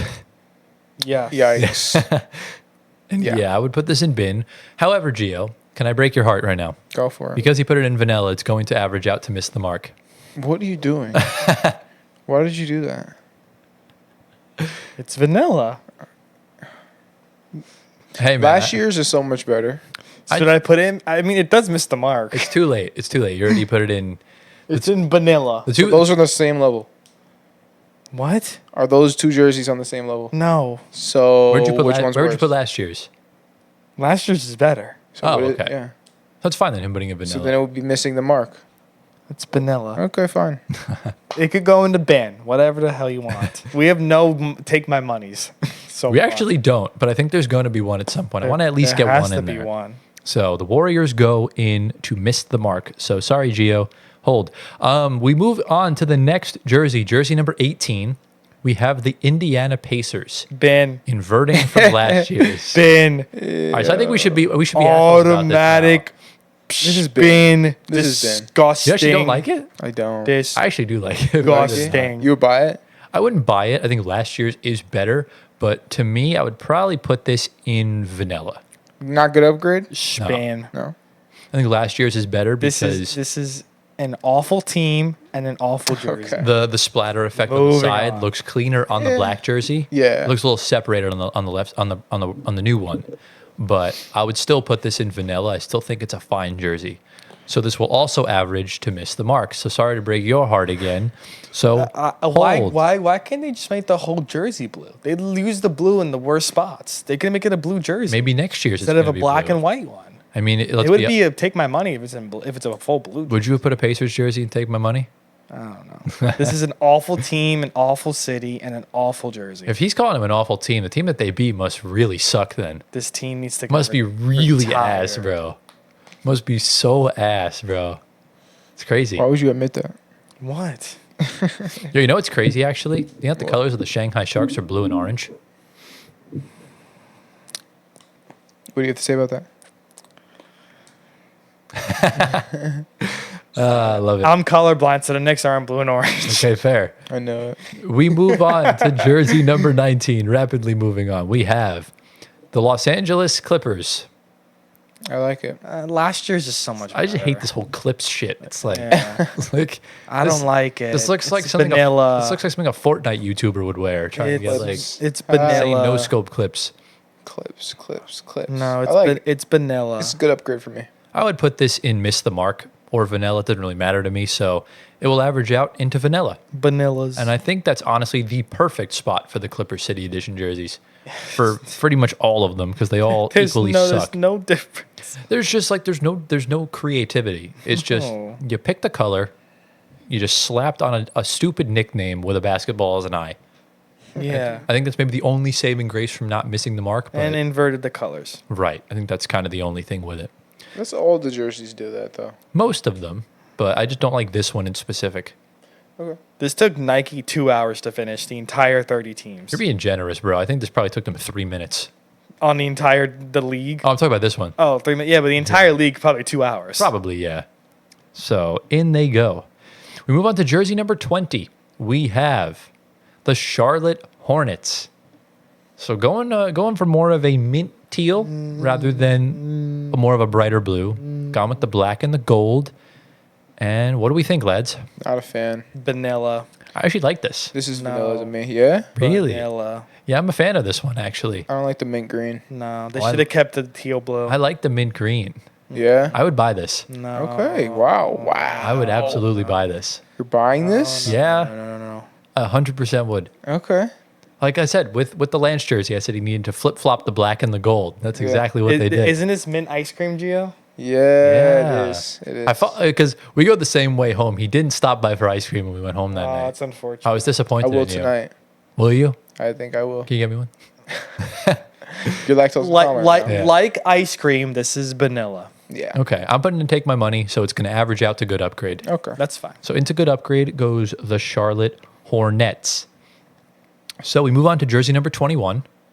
We have the Toronto Raptors, bringing back the Raptor, and It's a good up. it I looks like last year's. lean. It's a good upgrade. This is probably the best. This is probably the perfect time to say it now. They are retiring Vince Carter's number this Yeah. year. They His are. number's on that dinosaur So right there. exactly. That's the cool part. That's the Oh, cool it part. That's is. pretty cool. Yeah. So for that alone, I'll put a good upgrade. It's a good upgrade. But I like the gold one better, to be honest. The gold one is better. I wouldn't buy this one, but it is a good upgrade for me. Yeah. So I am going to put it in good upgrade, and I think that's where it'll average out to. No. Yeah. Let's see how many good upgrades we're at. 1, 2, 3, 4, 5, 6, 7, 8. We have 3 spots left in good upgrade. Oh, we'll be fine. So keep that in mind. As far as vanillas go, 1, 2, 3, 4, 5, 6, 7. We have 4 left. Okay. For those that don't know, we only really can fit 11 jerseys in the tier list. Otherwise, editing nightmare. We want to avoid that at all times. So, yeah, the Raptors go in good upgrade. Moving on to jersey number 22, we have the Atlanta Hawks. I'm buying this. Really? I'm buying both. You The like last year's one is so nice. the Times New Roman? Yeah. So what they did this year, it's a mixture of last year's City Edition and the Dominique Wilkins days. I love this. It screams North Carolina because it's white and light blue, but this is take my money. I'm buying it. I'm buying this Okay. too. Yeah. Yeah, I'm buying it. I don't know This if is I would sexy. necessarily buy it, but I would probably put it in good upgrade, which means, guys, we have our first Let's take my money of the go. episode. Another awful team, but it's a really good jersey. Yeah, it is. Both of them are good. They I'm are buying both really good. I'll Yeah. buy both, yes. Bro, Risachet in this is going to look cold, bro. Yeah. Yeah. Trey as well. Yeah, Uncle bro. Trey. Uncle Grandpa Trey. Nick's father, Trey Young, is going to Ice look Trey. clean, He's bro. gonna look Grandpa old. Trey. Absolutely, bro. Ice He keeps the Trey. beard, too? Pun intended. Yeah, exactly. It's gonna get chilly. Keep that beard, Trey. So from zero to hero, from the bin to take my money, go the Atlanta Hawks. Very good upgrade from here. So there is that. Move on to jersey number 23. We have the Denver Nuggets What the? going with a white rainbow-esque What kind did of a. they do with this? So 5,280 is The altitude. is the amount of feet in a mile, and they're a mile high above the city.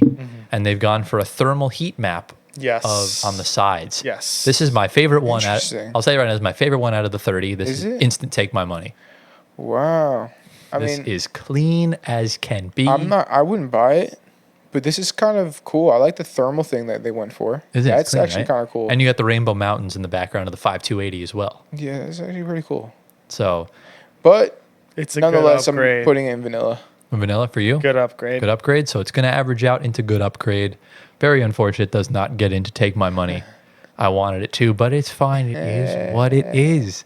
That's why we If are. Russ's jersey number was on there, I would have bought it though. It's going to. No, but it's not on the picture. There's going to be 6 numbers on that jersey. 5280 and the numbers below it. Yeah, That's it's gonna true, look yeah. awkward. I don't know. So yeah, I don't know. It's better than last year's, that's for sure. Yes. Yeah, I agree. yeah, it is It's definitely a fat upgrade. for sure. So there goes the Denver Nuggets. On to jersey number 24. We have the Washington Wizards. So completely changing the color palette of last year's jersey. Yeah, I don't know what the heck that is from last year. Yeah, I bro. don't know what last year. Last year's looked so bad on What the so heck is many that? levels. It was wrong on so many levels. It's a good upgrade. What the hell For is even sure. that? It's a You know- fat upgrade, bro. You know that video when the guy was like, "Daddy, chill." He's Yeah. Like, what the hell is even that? That's Yep. what I'm saying to this jersey right here. That's exactly So what this it Yeah. is. this is a good upgrade. It's a for me. very good upgrade. Very good upgrade, I think. Yeah. The light blue is great. Yeah. Which means, boys, we only have one spot left in good upgrade. You know what? I actually like the way they did the font that they have here. This This is like very like Very, very colonial. wizardy. Yeah. Do you know what I'm saying? It fits both the wizard. I wish vibe. they It's like a Harry Potter vibe. You know what I Yeah. mean? They should have used the blue and the gold. But That it's would have been okay. cool. It's like very Lord of the Rings esque. yeah. Yeah. So yeah, Okay. So yeah, we Good only have upgrade. we only have one spot left in good upgrades. So we have to be Alright. careful yeah. Okay. of what we decide to do from here. Alright. On to jersey number 25. We have the Chicago Bulls. Now this is the Mav City edition from 2021. Right. And I think purely for that reason alone, for me, it's the bin because there's just no creativity whatsoever. Yeah, missed the mark. I'll put miss the mark. I don't like it at all. Yeah. Missed the mark. Missed the mark. All right, so it will average out to miss the mark, which is Like I fine. like the colors, but like not for the Bulls though. It's just No. not. It's just not original. It's not them. Right. It's not what they're about. It's not Like, what are you getting gold from? What is that about? the Michael Jordan championships. Maybe. I Yeah, like That's all they're come on, clinging bro. on That's to at 20 this years point. ago. Yeah, the sky blue would have been good here. think it's more than 20 years ago. We're looking at Yeah. almost 30. 30, yeah. So The sky blue would have been the better option. sky blue would have been really sick. Yep. So yeah, very quick one there. Bulls go in, missed the mark. We only have 5. 5 left. So moving on to jersey number 26, we have the New York Shits. I mean the Knicks. Sorry, going just with white instead. This is making me dizzy. I'm not gonna lie. I feel This like is the mark. this needs some 3D glasses included in the purchase. I actually like last year's a lot. Last I would year's buy worked last a year's. lot. Last year's better. worked. This year's, It's a vanilla from me. This misses the mark for me. I would put this in the bin. Bin. Yeah. It's not good. And you can't call me biased because I actually like the ones Lance did. It's not good. So- I don't like it at all. So this will average out to miss the mark because we went right down vanilla. Where would miss you the put mark last bin. year's? Last year's good upgrade. Good for upgrade. Sure. Good upgrade. Yeah. I would buy last year's. Yeah. See, I you? can't buy a Knicks jersey. That's kind of my only discrepancy. Okay. So, but I would if there is a really good Knicks jersey, if I would buy it, I would. Okay. So, in missed the mark it goes. How many missed the marks do we have? Not enough to Like worry. 5. Yeah. Yeah. All right. So we only have 4 left. So moving on to the next team, we have the Oklahoma City Thunder. Ugh, So kind of they went for a disgusting. comic book design last year with a cool textured background, and this year they've moved it to just the sides. And here's my thing about it. I like that the fact that they may have moved it, but I don't like the font change. No. It's just too plain, too boring. That's the regular font they use on the regular jerseys. To me, this misses the mark. I think the idea is perfect. It Where's just, the city under Oklahoma? It just This has been- executed horrible. Well, a lot of the teams have gone state instead of city. Like remember Portland did the Oregon one a couple of years ago. So I'm putting it in miss the mark. Gio's putting it Bin. So it's up to you. You decide where the fate of this is. I'll put vanilla. Vanilla. Stop it. You're such a weirdo. That's crazy. So you put it in vanilla, so it's going to average out to missed the mark. So look, at least on the bright side, we can read Oklahoma on this one, and we can read the number. Well, we can't read the number because there's no number there. Yeah. The number's Yeah. black. Exactly, yeah. Black. Like you choose the wrong color by accident. So missed the mark goes OKC. So, lads, we have 3 teams left. The final 3 are always on our tier list: the Los Angeles Lakers, the Brooklyn Nets, and the Cleveland Cavaliers. So let's go on to the Los Angeles Lakers. And here it is. What? I'm buying this. Do you not like this at all? Not a fan. Why? This is one of the worst jerseys I've ever witnessed. It in is my entire life. not. The black to the purple, You like that gradient? that's perfectly Look, fine. I don't think the gradient's horrible. I think the lake show needs to be in white. In my opinion, if there's one thing more cringe than heat culture, it's Lake Show. Nah, heat culture's disgusting. They're both so cringe, it's unreal. Yeah. I would put this straight in the trash can, right in the bin it goes for me. Yeah, last year's is better. Last year's is awful, but it works. So to me, last year I would put it missed the mark. This year's has been. No, this is good. Agreed. This is a good going bin. upgrade. This has been. So this would average out into vanilla then because he put it This is a in. good upgrade. Well, Somewhat vanilla. You say he's changing up. Somewhat vanilla. I got to see the number. So you have the opportunity where to place this. We either can put it in. It could be high vanilla, low good upgrade. So then it would go in vanilla then. Yeah. Because it was either going to be vanilla or miss the mark. That's Yeah. fine. So into vanilla goes the Los Angeles Damn, Fakers. You guys don't like this. That's a nice Hate it. jersey. Do not like it at all. All right. I think it's going to look even more cringe when Bronny's wearing it. Averaging wear it. 0.2 points a game. Did So- you leave the Nets for last? No, the Cavs are always last. Oh, so always last. we'll segue into that. Onto jersey 29, we have my Brooklyn Nets. So last year, it's working with the designer cause. It's not bad. Instead of the colorful side being on the background of the jersey, they've moved it behind the letters. And I do like the way the font is this year compared to last year. I just hate the fact that it's gray all on the backgrounds. Yeah. I like it It's more dull. than last year's. Really? I love Yeah. last year's. I actually own that exact jersey. I've worn it I on don't shorts know. before. I don't like last year's. This is too dull for me. Yeah, I'm in agreement. So where would you put it? I will put this in miss the mark. I would put it in vanilla. I don't think the mark was missed because I think there were upgrades made. There were also some downgrades made. So I would put it in vanilla. So it's up to you. Where are you I'll putting put it good upgrade. Good upgrade? Be All right. vanilla. So it's going to average out into vanilla. So the Nets going into vanilla. Not bad. I think I really like the design behind the font. I think it's really cool. Yeah, I like it. I'm curious to see what the number looks like. I think think that's if they- really going to be a swing for me. If they kept it all black, it would have been take my money. No, I think if they just kept the same design as last year on the background, it would have been fire. Oh, okay. All right. Paired with the number because it's black where it says Yeah. Nets. Yeah. So I think it would have been cool. All right. Fair enough. So, and lads, leaves one team left. The Cleveland Cavaliers. This is take my money. This is right in Antoine's wheelhouse. This is Going with the blue. take my I'm trying to see what that is on the side. I money. can't really tell. I think it just says Cavs. This is not take my money. What the hell is wrong with vanilla. you? You don't It's like it? literally the Hawks jersey. Really? Yeah, but it doesn't fit Cleveland at all. It's the land. Neither does the Hawks one. They're red. No, the Hawks one is like The Hawks just one too fits the Atlanta sexy. vibe for sure. Okay.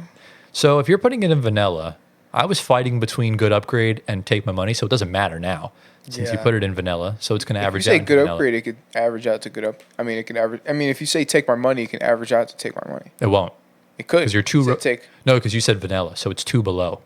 Yeah. So because If there's it's vanilla, one take my money, one vanilla, one good upgrade, it's good upgrade. right. So it's all about the averages, so it doesn't matter. So just like last week, so the Cavs will average out into Good upgrade. good upgrade, yeah.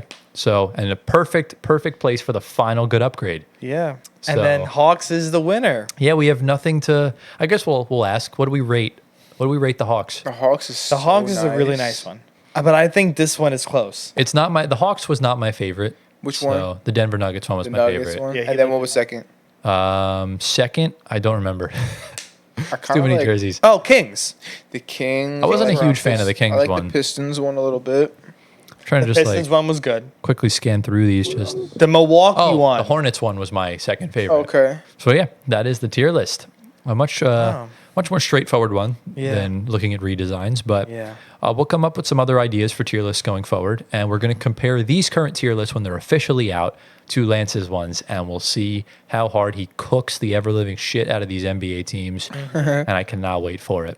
Yep. So, any final thoughts from you guys before we head into our third part of NBA Power Rankings with hopefully good audio this time? Yeah.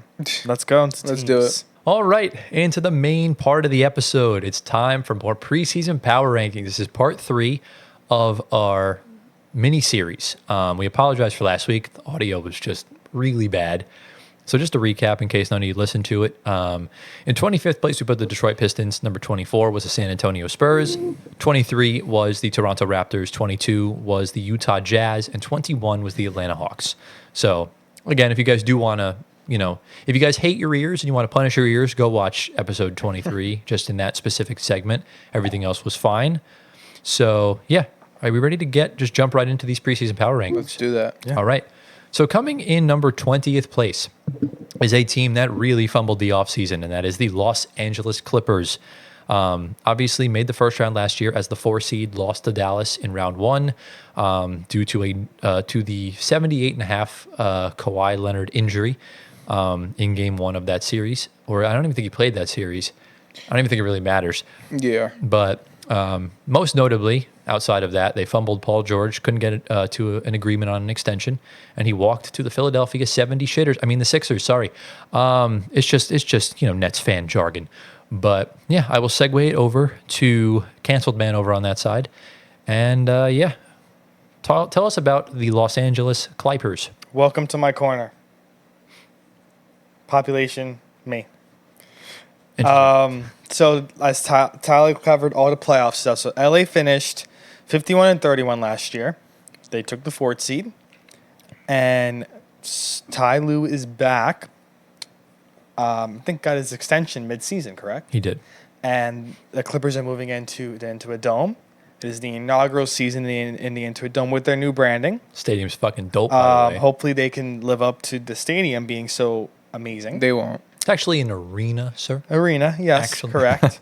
But it is going to be a similar lineup as last year. We have Harden presumably moving to the point guard position with Terrence Mann at the 2. Yep.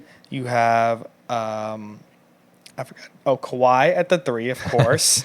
Derrick Jones Jr. at the 4, new signing from Dallas, and then you have Zubac at the center position.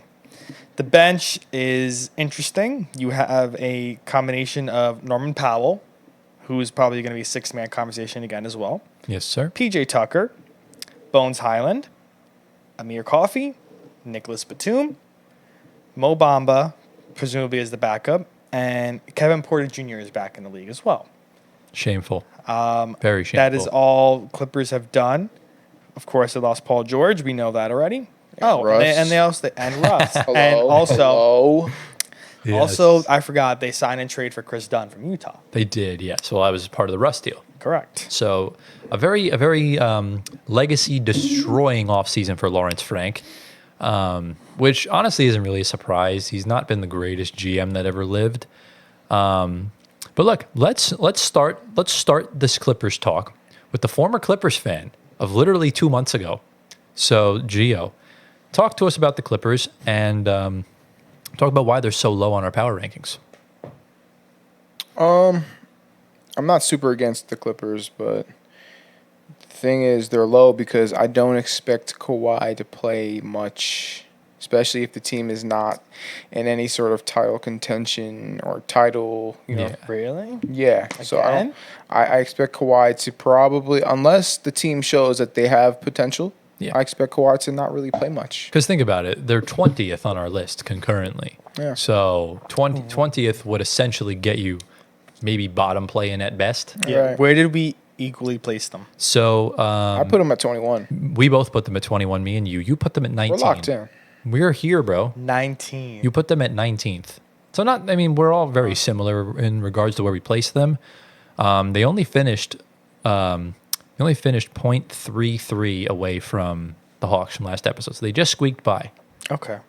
So, and they were only like 1.6 spots away from our next team, which we'll get into in a few minutes. But yeah, it's not looking good, bruv, for the Clippers. You lose Paul George, regardless of whether he was going to help you win a championship or not. Right. Like that's 20 something. That's 20 plus points per game out the door, and you get Right. back nothing in return. Yeah, that's the big That's part. the big Exactly. issue. That's the issue. Yeah. So You could have signed and traded him. Right. right, you could have just easily signed him, but Or That that. too.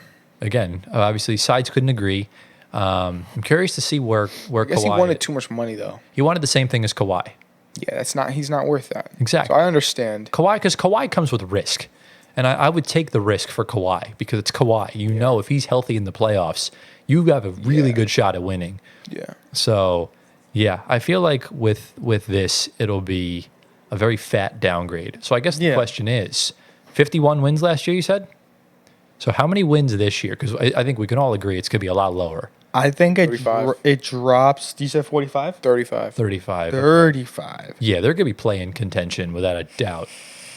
I'll go as low as 44. Yeah, I'm thinking they're going to get at least 40 because the West is really good. Yeah. I think 50 wins got you to about 7 last year. So I'm going to go 45. Okay, I'm on the same I do thing. think Kawhi will play, and I think they'll kind of fuck around and get play in. I don't think they're going to miss. They do have some good pieces off the bench, so yeah, that makes sense. Yeah. Yeah, and I mean, I guess the only notable replacement for Paul George is Derek Jones, but That's not even a replacement. what is he's Not not notable. giving you Not at all. nothing really. You're going from a Role player. You're going from a 1B to a fifth option on Role player. Fifth option on last year's finals team that wasn't even really, Yeah. They weren't one of the contenders to begin with. So Yeah, I would say probably Terrence Mann has a nice year. Powell, of course. Right. And I think Amir Coffey off the bench. I like him. Yeah. I like him. my biggest question for the Clippers is when do they pull the plug on Kawhi? Because they just signed him to an extension. They can't trade him till January 15th. I think he stays past this year. You think so? But yeah, I think he's absolutely. out. I think it's too difficult to trade. Who's going to take on that money? With Someone those that, Somebody. someone that wants No. Kawhi Leonard, no? not with 3 years left on his deal. It's like Oh, a Zach come on. LaVine situation. When you're locked Somebody's in, going to take Kawhi, man. someone will, but not You're this going to year. have to split the money. Right, next year when he's got 2 years left on that deal, he'll be a hot commodity. Okay. So we'll see at that point. But any final thoughts on the Los Angeles Clippers? No. No. All right, we transition into number 19 on our power rankings. And quite fitting enough, another team that really fumbled the offseason is the Golden State Warriors. So obviously the Warriors made the play-in last year. They just squeaked their way in and got absolutely bitched in both the in-season tournament and the play-in by the same team, the Sacramento Kings. Clay's gone, which is the end of an era. The dynasty's officially broken. Draymond's still there for now. And really had a golden opportunity to get Lauri Markkanen, but decided not to. Now, this could be a good decision down the line. We don't know who they'll wind up getting. But essentially, that's where the Warriors are in. So, Antoine, the floor is yours, my friend. All right. Take her away. Let's go to Gio's favorite team. So Golden State finished bottom barrel of play-in, 46-36 to be exact. Tied with Sacramento, but Sacramento had the tiebreaker over them. And right now we're looking at Steph still starting at point guard, of course. Pod's running the second spot. And presumably Wiggins taking that 3 spot still. With Should be. Kuminga at the 4 and Draymond at the 5. Which leaves you a deep bench of Trace Jackson Davis, Gary Payton, Moses Moody, and their 3 notable signings of the offseason, Buddy Hield, Kyle Anderson, and DeAnthony Melton. Howard, you're forgetting my guy, Kevon Looney, bro. He's here, but he resigned. Yeah, but you're forgetting my guy, Kevon. Yeah, he's here. Kevon Looney's going Kevon to be so Looney's key back. for them still. Okay. Yeah. I think, I don't know, he'll be bench unit for sure. He should be starting, in all honesty. Over so then He's you getting older. you move Wiggins to the bench, put Draymond at the 3. one of Wiggins or Draymond's going to get traded at some point, whether it's this year or during the offseason next year. Because the money Wiggins is making is ridiculous. I mean, he's Yeah. making like 30 something a year. Yeah. Yeah. Was an all-star starter 2 years ago and really just hasn't recovered number one since. overall pick. Yes, obviously I know he's gone through a lot of personal stuff. We send our condolences. His father passed away a couple weeks ago. Yeah. And then Draymond kind of really just home wrecking this entire team, making $25 million a year. Steve Kerr does not really see eye to eye with him anymore. And we'll kind of see what happens going forward if they do decide to make a trade for like a Jimmy Butler or a Giannis or anyone else going forward.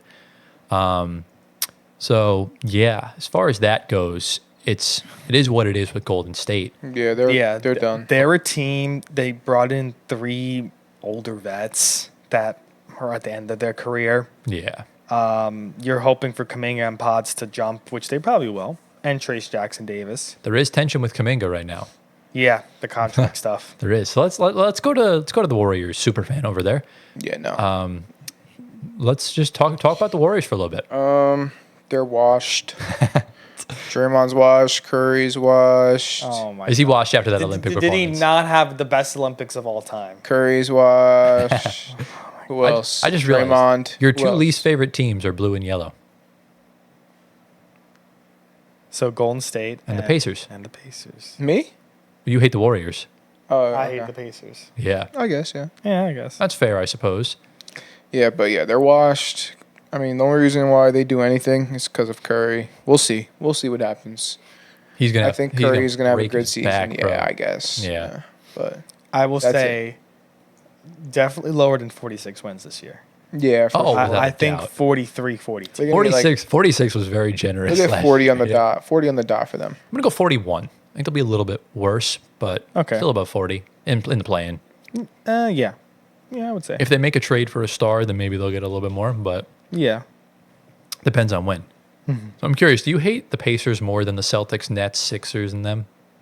Right now, yes. Okay, fair enough. It could change. If the Sixers beat us this year, it's the Sixers. Yeah, Sixers are my least favorite. I actually hate the Sixers more than I was rooting for. I don't hate the Nets. I was rooting for the Knicks until the refs started getting on their bullshit. The Nets, I mean, if they got Cooper Flag, how can I hate the, that? the Nets and Knicks have just been so irrelevant over the years that Yeah. we both just suck Celtics, equally. I can't hate because they're too good. I respect the Celtics. I'm on the minority of Nets Sixers, world on that. I think Pacers have outgrown the Hawks. I love the Pacers, man.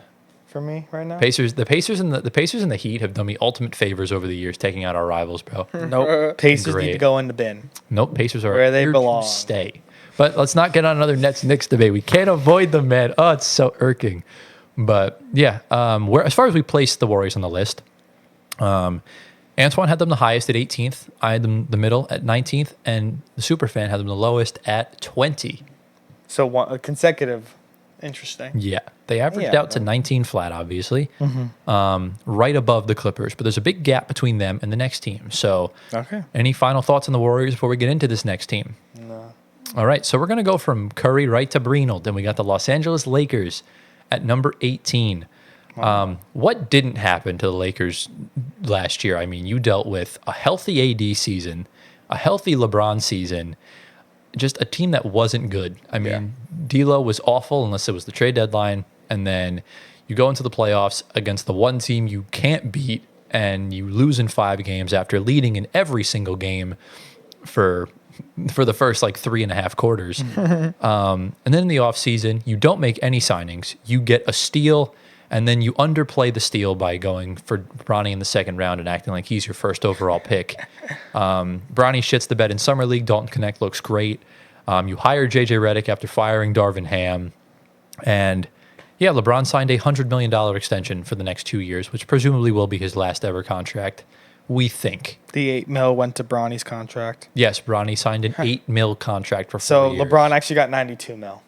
For how Doesn't many really years? matter. 4. 4-year, $8 million. Wow. For a Guaranteed. second round pick is It's amazing. unheard of. Well, for a second round pick, it's not unheard of, but for a 55th pick, it's 55th very pick, unheard yes. of. That's the last pick. Most in the draft. 55th picks in the past few years outside of Aaron Wiggins G are League not even, contracts. never even played a game in the NBA. Wow. Yeah. So there's that. But Antoine, take it away with the Los Angeles Lakers. All right. So LA was top of the play-in last year, 47-35. As Tyler said, they went on to play the Denver Nuggets in round 1 and kept it interesting until it wasn't interesting.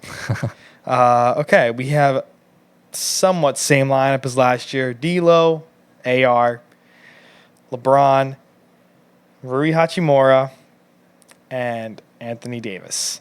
Your bench is somewhat the same. Hopefully, Gabe Vincent is healthy this year. Love seeing him play really good. He's He washed. was in Miami. All right. Jared Vanderbilt as well, another guy they acquired. Mid. Cam Reddish, former Knick, Bust. gone. Yeah. Max Christie was probably another notable signing. Signed He's that- actually- that 4-year deal. He's one of the only players in the Lakers I actually see some upside with because he's actually he's a proven point of attack defender. Yeah. But outside of that, at that entire bench unit you mentioned, There's still God. more. Christian Bro. Christian Wood. Ass. And then we have the draft picks, Dalton Connect and LeBron's own creation. Ass. LeBron's LeBron's literal seed. Literally LeBron Jr. That LeBron's is fetus. it. Who's the one you were saying that I left out? No, I just said Max Christie Max was the Christie. only one I Yeah. had upside in. Yeah. Max Christie, yeah. Because, I mean, my goodness. Where do we even start with this, Gio? With who? With this team? Yeah. I don't know They how- need a lot of work. I don't know how they're running it back. I really don't know. I still think they make play-in just because LeBron Oh yeah. and AD. D'Lo and But- AR should have been gone. Gee, I don't know because the Lakers have had LeBron for 6 years now. Yeah. They've missed the playoffs on multiple occasions. Have So they? like, I don't even know if the Yeah, but play-in's that's because guaranteed at this maybe point. he was like unhealthy one year or That's injury. my concern because LeBron and AD were healthy this past season. Are they going to continue that again after playing in the They have Olympics? to. They have to, but like, are they going to? Yes, I think That's my I think so question mark. too. I think they will. do. I don't think so. I also think AR-15 takes a step up. He better. It was awful last year. Yeah, Yeah. You know, that was his second year, right? Yeah. He So needs that's to play normal. up to He's his been- money. It was his third or fourth. No. Yeah. Yeah, because he got a second contract. Oh wow! I didn't realize he was He in got the a league for that second long. contract. That Yeah. wasn't his second year. He was an undrafted free No. agent. Let me look right now. I'll Sure. read it Yeah. off for you. Isn't he going into his third season right now? No. He's going into Because his he's going into his third. I told you. I thought you said it. No, it was. I thought you said he was going into his second. Yeah, he's going into his third. Yeah, season he's right going now. into his third. Yeah, he's 2021 was his first. Yeah. 22. So it's his fourth season. Fourth season. Yeah, fourth season. He was an undrafted free agent in 2021. Signed with the Lakers. Kind of came onto the scene. This is, I believe, when the Lakers missed the playoffs. But he didn't really play. Like his first Right. season of actually playing Still, yeah. was Third real season, I guess. Yeah. Okay, that's fair enough.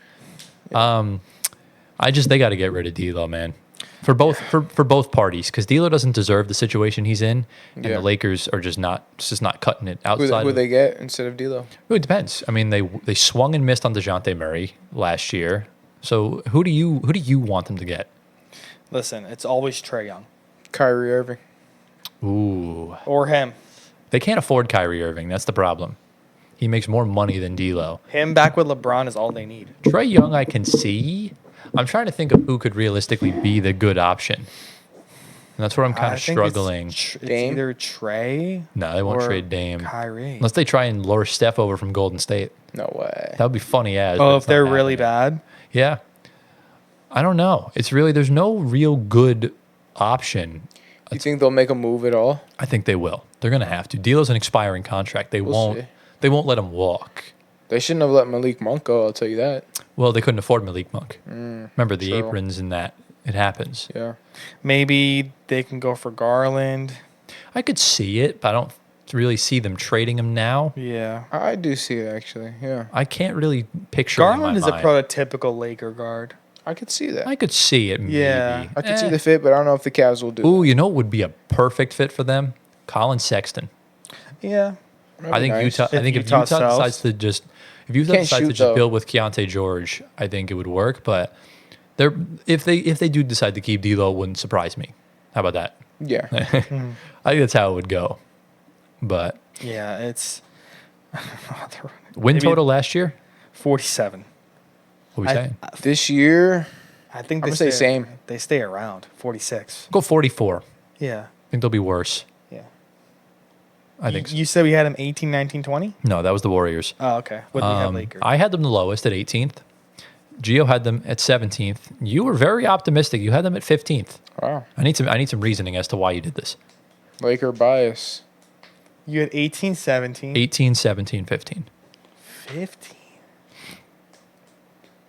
I'm very curious. I don't think I'm as they're still middle play-in. Right. Is it just purely banking on health? Because I don't think they're going to be healthy this year. I think JJ. I think they turned something Ah, up with yeah. him. Okay. See, I don't think. Look, did Darvin do a good job? No. Was it his fault? No. If Like, JJ doesn't turn something up with this team, because there is talent there.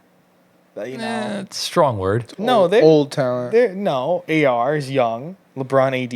If Rui can be like he was in college, Hey, Rui's. I can't call Rui's Rui above, or Reeves no. a talent. I just Me can't. neither. D'Lo maybe. No, a talent. Like if you want talent, I'm looking at Aaron Gordon. I'm looking at Drew Holiday. Like that's talent. I think they still have some untapped potential that they need to unleash. We'll see what JJ can get out of them.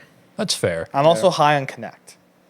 That's He's a fair. big rookie. Don't know how that's much good. he'll play though. Yeah, he needs to play good. I hope he plays a lot. He should he's should a be playing. Good, He's a nice. he's a rookie. steal at 17 Yeah. I think Christie too has a nice year. if he gets the minutes. Gabe Vincent needs to stay healthy. No, I gave it. It's a big contract. He's done. The Heat Dark stop, Magic's stop, gone. stop. Yeah, he's Like- out of the rotation. Honestly, No, I don't think he's out of the rotation. he might be all right. Some backup minutes. He'll be the backup point guard. Yeah. for His sure. backup point guard, Yeah. exactly. Or if D'Lo shits the bed, put him in. When D'Lo shits the When bed, put D'Lo him in. shits the bed, put him in. They really shouldn't. They shouldn't have gotten rid of Nets legend Dennis Schroeder, bro. Oh, Yeah, but he That was he the wouldn't have downfall. been a legend if he stayed in L.A. Exactly, but still. And now we got him here. Yeah, so you saved him from purgatory, Well, he's in purgatory now. but it's a So, decent like- purgatory. It is a decent purgatory, I guess. But no, I mean, we're going to be a healthy losing team, like not durability wise, but like environment wise. So, Fair. any final thoughts on the Los Angeles Lakers? no. I just can't wait to hear about them when they're irrelevant in the NBA Finals. You know, ESPN's going to do it. But we move into the next team, number 17. We have the Houston Rockets. So obviously a big step forward last year after being in complete purgatory with no direction. You drafted Amen Thompson the year before. He played really well. And you brought in other guys like Fred VanVleet, Jeff Green, guys that really brought this culture together with Ime Udoka, who's back coaching now. This year, you bring in Reed Shepherd, who could arguably be the best player in this draft. And yeah, Antoine, take it away. Yeah, Houston's a team I'm excited to watch this year. Me too. After you royally insulted their head coach. Yes, royally insulted. Correct, and I stand by that. Okay. Anyway, You know what's going to happen when the Rockets make the playoffs? Ime's number one head coach. No, you know what's going to happen when the Rockets make the playoffs and Ime wins Coach of the Year? He's going to say, "Yeah, I knew last year that he'd be like the best." You know he's going to say. You know he's going to say. Okay, Sounds accurate. All right. So Houston finished off exactly 541 and 41. Like Tyler said, Reed Shepherd was their lottery pick this year. The lineup is looking pretty good. Fred VanVleet at point guard, of course. Jalen Green at the 2 in a contract year. Dylan Brooks, our favorite player, at small forward. And then Jabari Smith and Şengün run out the front court. Their bench is very deep. You have Shepherd, Amen Thompson, the other Thompson brother, twin. Cam Whitmore, who had a really good summer league. Uncle Jeff Green is there. Nets legend. Steven Adams is back from his injury. Okay. That's right. This is a decent team. And then you also have, I guess, Jock Landale had a great He had a great year. He great did. year. Yeah. That's their third backup big. Wow. I guess if Steven Adams doesn't, They had some depth play up over to here. par, but that's considerable great depth. Okay. Well, it is a nice depth lineup. They could do some damage. Okay. They're all Okay. they're all- Interesting. they're all Interesting good choice of guys. wording. Yeah, I meant depth, not depth. Depth. Yes. But yeah, this is a team that's deeper than the Knicks, in my opinion. And we're deep. Yeah. We're deep like the Mariana Trench. I'm really confused. Like, Deep. He keeps trying to sell himself on the Knicks, and then he's trying to not sell himself on the Knicks. Like, I'm really confused. Yeah, he hasn't made. You have, a you mind. have an Knicks- identity crisis The right now. Knicks team is deep. Deep. But the Rockets are Mariana Trench. Okay, I guess. I mean, look, the Rockets, I do think can make the playoffs this year. I agree. I do think so. I don't know if they'll be high enough to where Udoka can win Coach of the Year. I think you need to get like top 3, top 4. I don't think they can get there. Yeah, that's too much. But I do love the ceiling for this team. It's all predicated on if Jalen Green can play well in the months that's not named March. It's all it takes. It's all I need from him. And I will be very happy with the Rockets season. Yeah. The I say so- they get like 50 wins, 49 wins. Whoa, Yeah. okay. I think they're gonna be Yeah, I'll very give good them more team. than 41. 50 is a little ambitious, I think. I say 49, 50 wins. I'm Yeah. gonna go 40. How many did they have last year? 41. I'm gonna go 46. I'll go Okay. 48. I'll go 46, 47, kind of around that range. Listen, the one thing I love about teams like this is I love young teams. And if they play the young guys that should be playing like the older guys. Like who? Yeah, Dylan Brooks, Steven Adams. Like, I want to see Reed Shepherd minutes. I want to see Jock Landale minutes. I want to see Thompson minutes. I want to see Cam Whitmore minutes. They won't make the playoffs if they just do that. Right. You need veteran play. Well, yeah, I think Brooks, but VanVleet. You need VanVleet in there. Of course. They're gonna play heavily, like Jabari veteran Smith and Şengün we know are starting. Like they're not gonna Yeah. start Reed Shepherd. No. No, he's Won't. coming off the bench. Yeah. No. I want to see Steven Adams back to being a menace. I don't know. We He might get missed traded. that. He either might, or he's Oh, not going to you get. know who needs him? You call the Knicks. Yo, that might be good though. he's- Call the if he's Knicks. healthy though, like the Knicks are just going to keep stacking their roster with You hurt call- centers. No, but, like, Aquaman Steven is Adams- needed in New York tomorrow. I will book the fucking flight. You? I don't care if You he tell you tell has Dolan that? one leg. What injury did he have? He Two to- legs. He tore his patella. We Oh, did he need- actually? Yeah, Oh, that's terrible. He's fresh off a torn patella. That's terrible. Yeah. and I don't know. need- I don't know if he's gonna produce at the level he did 3 years Right. ago. when he was in Memphis There and is Orleans. there is a help wanted sign outside MSG right now. He doesn't know what he We wants. at this we are point. looking for centers. All right, Any- stop yapping. and- Stop yapping, bro. done. There's a Stop wanted yapping. sign. You're Steven done. Adams is Stop wanted in New yapping, bro. York. You have Keita Bates Diop with- in a dream. It's with- fine. There's a Steven Adams wanted sign in New York with a ransom of $1. That is very 'cause strange. He's only $1 worth because he's coming off an injury. Okay. If you All hate right, if you stop hate yapping. Knicks fans, like this video right now. But yeah, as far as where we place the Rockets on this list, you both put them at 16th. I put them in 17th. Okay. So, what on earth is happening? I don't want to get copyrighted, sir. ESPN was playing Monday Night Football without me even having the video on. That's kind of funny. But yeah, I do think the Rockets take a big leap forward, and I think they could make the playoffs this year. I agree. But we'll find out later on when we do our full season predictions. So, Yeah. any final thoughts on the Rockets? Go Rockets. All right. And actually, I'm curious to see what they do next year when, since they gave us our picks back, they're going to try and give the Suns their picks back to try and get KD or Booker. We'll see. So, moving into the final team in this edition of Preseason Power Rankings, we have the most interesting team in the league, I would say, the Memphis Grizzlies. Now, a team that completely tanked because they were just not healthy. I mean, Yeah. Ja was suspended and then hurt himself. Marcus Smart was hurt all year. Desmond Bane was hurt. They dealt with just injuries left, right, Yeah. and center. It was just Jaren Jackson in a dream at that point. And look, this year they drafted Gigi Jackson a year Last ago, year. Yep. and this year they drafted Zach Edey. Zach Edey. That's right, It's big time. the leading candidate for Rookie of the Year right now, as far as the odds goes. Curious to see what Taylor Jenkins can do with this team. I'm very curious. So Antoine, take it away. All right. So Memphis finished 27-55 last year. They That is were amazing. They were 13th. They're not going to be that low this year anymore. No. Starting five with Ja Morant, of course, Marcus Smart. Gigi Jackson's going to be out for the beginning of the season. So Santi Aldama takes his spot in the small forward. As small forward. Santi Aldama had a really good Olympics actually for Spain as well. So I like that move, of course. Yep. Triple J at power forward, and then you presumably have Ide starting the five. Also, maybe Bane takes over for Santi at small forward. I Oh, forgot. Bane should be starting. Yeah. Bane takes over. I think that's a better option, I of think course. Bane's shooting guard. You think Bane's shooting I guard? think Smart comes off the bench. Smart off I the don't bench. think so. No. Okay, Smart's going to start. we'll see. And then you, of course, you have Ide. I said starting at the five. Your bench is going to be Brandon Clark, Yes. Luke Kennard, John Conchar. Derrick Rose just was released today. Yep. He's not there. Vince Williams was another promising rookie from last year. Mm-hmm. And then, of course, when you have Gigi coming back, you probably move Santi back to the bench.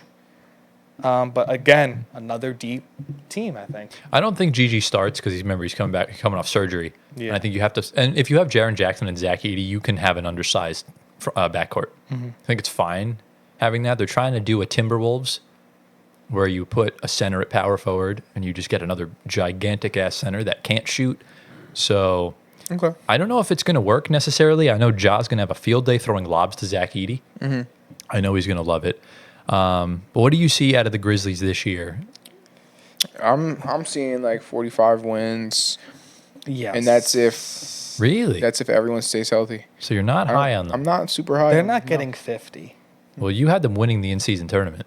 Yes, but that doesn't mean getting 50 That's true. wins. That's true, but again, the in-season tournament winners did. Actually, no, they didn't get 50 wins. Yeah, so that's fair. I'll give them 47. I'm high on the Grizzlies, but I'm not super duper high. I'm gonna give them 53 no. Okay. Wow. Why? because, like I said, the West. I'm trying to just take a look at the scope of the West. It's so stacked that 50 wins could easily put you in the play-in still. Yeah. And I'm predicting somewhere they'll be on the road in the first round, maybe. So I think that's kind of a fair amount of wins going forward for them. Okay. As far as where we placed them, you had them crazy low, Gio. You had them in 18th. That's not crazy though. I had them in 16th. Down by 2. That's fair. I had them in 16th, and you had them in 14th. So you were High. the highest on Memphis. That's mid-table playing. That's like 47, 45 wins. 46 wins, yeah. I guess so. I'm high on them. Listen, Ja's MVP caliber.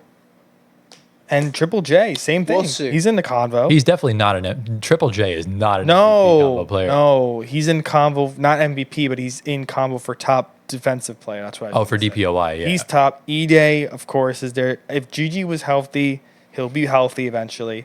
I think their bench is very decent. Fair. Good points, actually.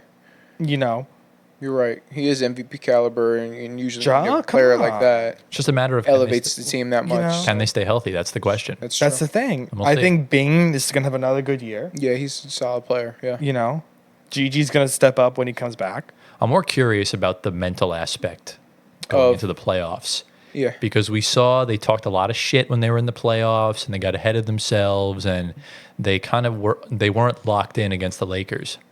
So that's where I'm curious to see what they can do. And we saw those same things against the Warriors 2 years ago. So I want to see a more serious bought-inness from Ja. Memphis this year. Yeah, and from Ja. Specifically, Ja starts with him. Yeah. I love the team. The team on paper is Yeah. literally bread and butter. Well balanced roster, well coached. You know. I think this could be good. It's just, I think this year is going to be more of a Well, feel out year. Yeah. Yeah, if they don't succeed, definitely Taylor Jenkins' job's going to be gone. I don't think so. You don't think so? He's fine. Yeah. Okay. Last year was just unforeseen circumstances, and they wound up getting Zach Edey as a result. So I think next year you can maybe question it, but I think Okay. they'll be fine. Okay. So, any final thoughts on the Memphis Grizzlies? No, they're my second favorite team besides the Knicks, of course. Really? I thought Yeah. I thought it was a different team. It was like the Magic or something. I love Ja. Yeah. Literally, when Ja's on the court is when I'm happy. I have his jersey. You do? Ja is Shout out Fetty. Oh, that's he's true. like- Yeah. I think I've like- seen you in it. He's one of my Yeah. favorite. He's one of my top. Like I love. Like I understand. Like he's not all there, but like just settle in on basketball and let's get back to you being on all the highlight reels. He's not Yeah. all there. Not all there is crazy. No, like I know you what know you what mean. I I know what you mean. mean. Like he is not thinking through his. This like I want him to be like, you know, a lot of people look up to him in that locker room. Yeah. As the and, leader. And the fans, too. Can't forget You know. about them. So and he knows he's the leader of that team. Yeah. And without him, you could see they don't function. No. Not at So all. you know, that's what he needs to think about in the back of his head. So we shall see. And I hope they can get, if they're not competing, I hope they get smart to a contender. I need him to win a ring. Back to Boston. He's a good player. Back to Boston. They have nothing to trade.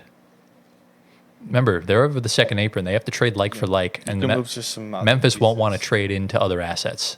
So it's kind of difficult for them. But we'll see. It would just be so nice. He deserves that ring. Absolutely. I feel bad for him. Yeah. He But was, that brings us to the end of part 3 of our 2025 NBA preseason power rankings. we're halfway through. So next week in episode 25, which is our quarter century episode, we're going to be doing teams ranked 15th to 11th. So we're getting closer and closer to the top 5 I in know a few for weeks. fact the Knicks are in that tier. In the next one, Yes. well, we'll just have to find out.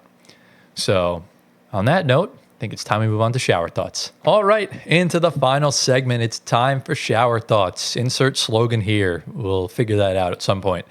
And yes, we also do have shower thoughts as a little playlist on our channel now if you go to our home tab. So pretty cool. So last week we talked about removing and adding stuff to the NBA. It's kind of a yikes, but I think it turned out okay.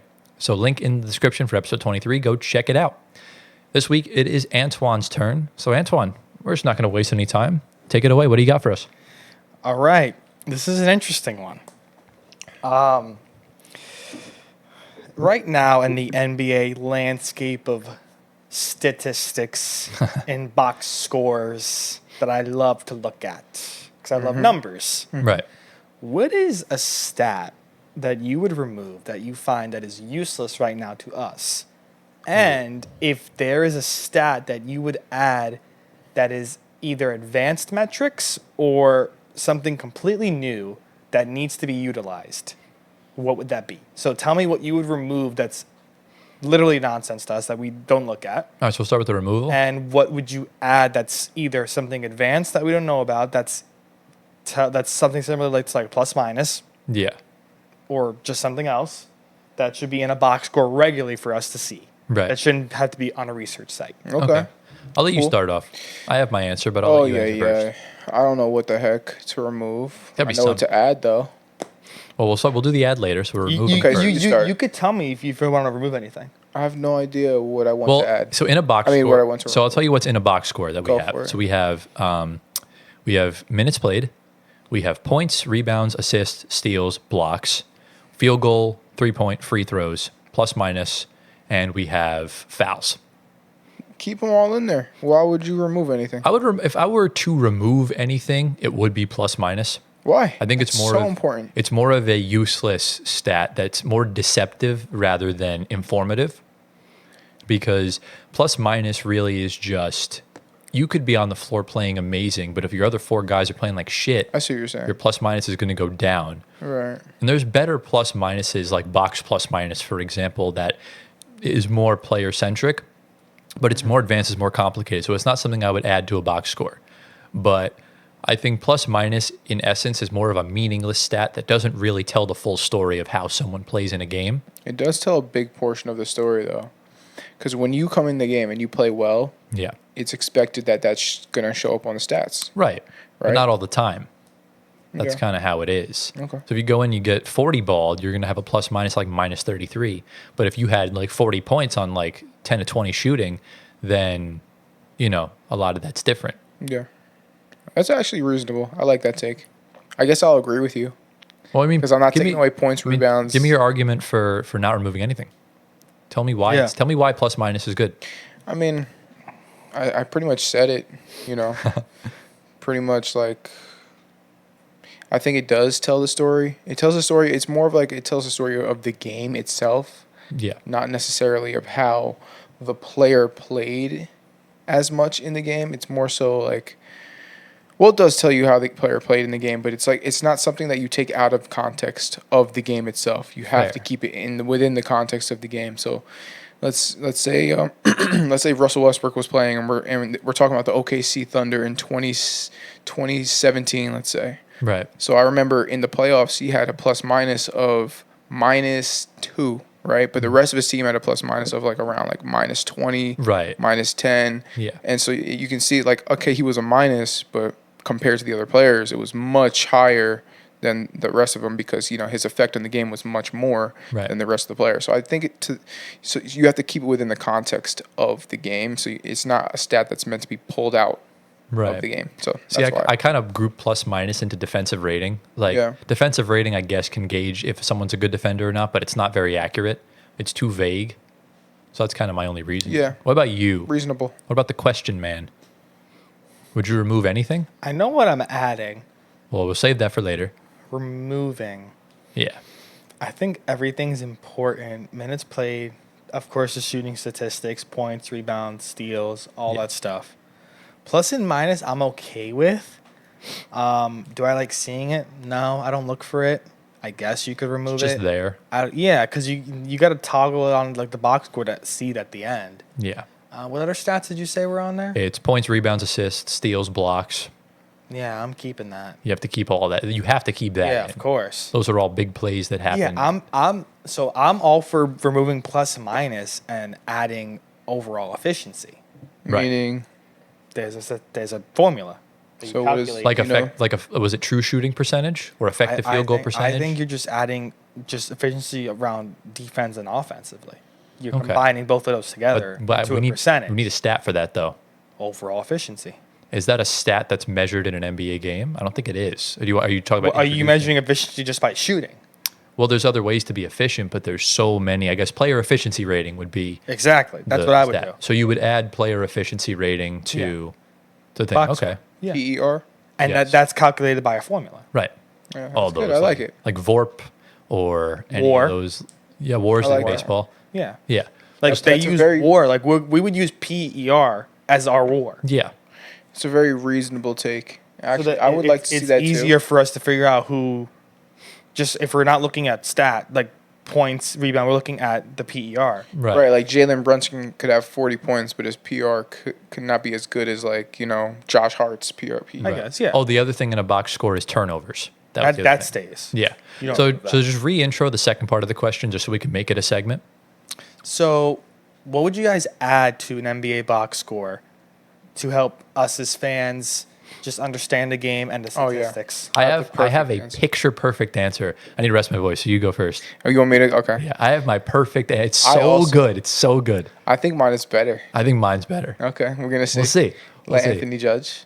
So mine is okay. So when I watch an NBA game, everything's based off of momentum, right? And if you did not watch an NBA game, you're not gonna really get that feel of where at what times the momentum has shifted from one team to the other, and who was a part of bringing momentum to their team, and who was part of like losing the momentum to their team. So I think if the NBA added a momentum stat, Ooh. somehow they can figure out maybe it's something like how many points did this person score, and then right after the other team called a timeout Right. to stop the momentum. Maybe right? you're just souping up plus minus What do you mean? instead of plus minus. Oh, souping it Yeah, up, meaning like making it more yeah, layered. yeah. Maybe I'm doing that, Maybe. but I think that would be a very cool stat. So like, Are you doing that if for you're every reading player or for the team overall?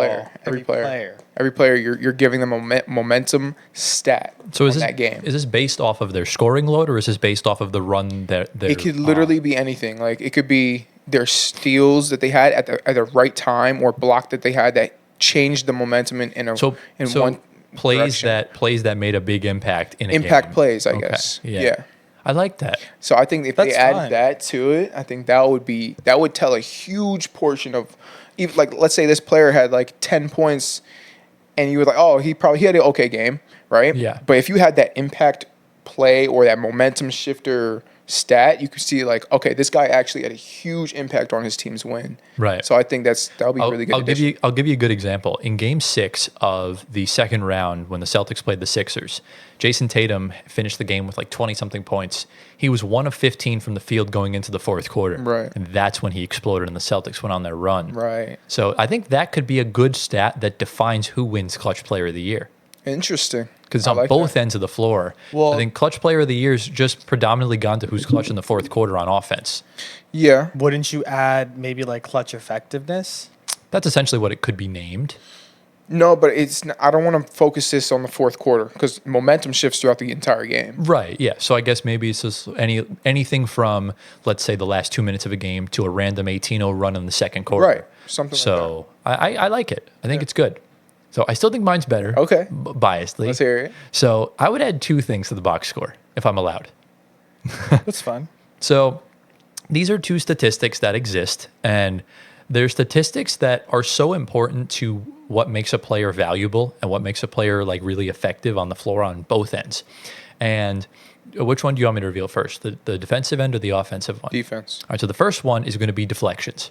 Okay. Deflections are really important because Talking about like tip passes. tip passes, anything that. that can result in a steal, or let's say there's a wide open LeBron under the basket, Jokic tips it out of bounds that stopped the point from being Right. scored. So and that Really also feeds into DPOI combos.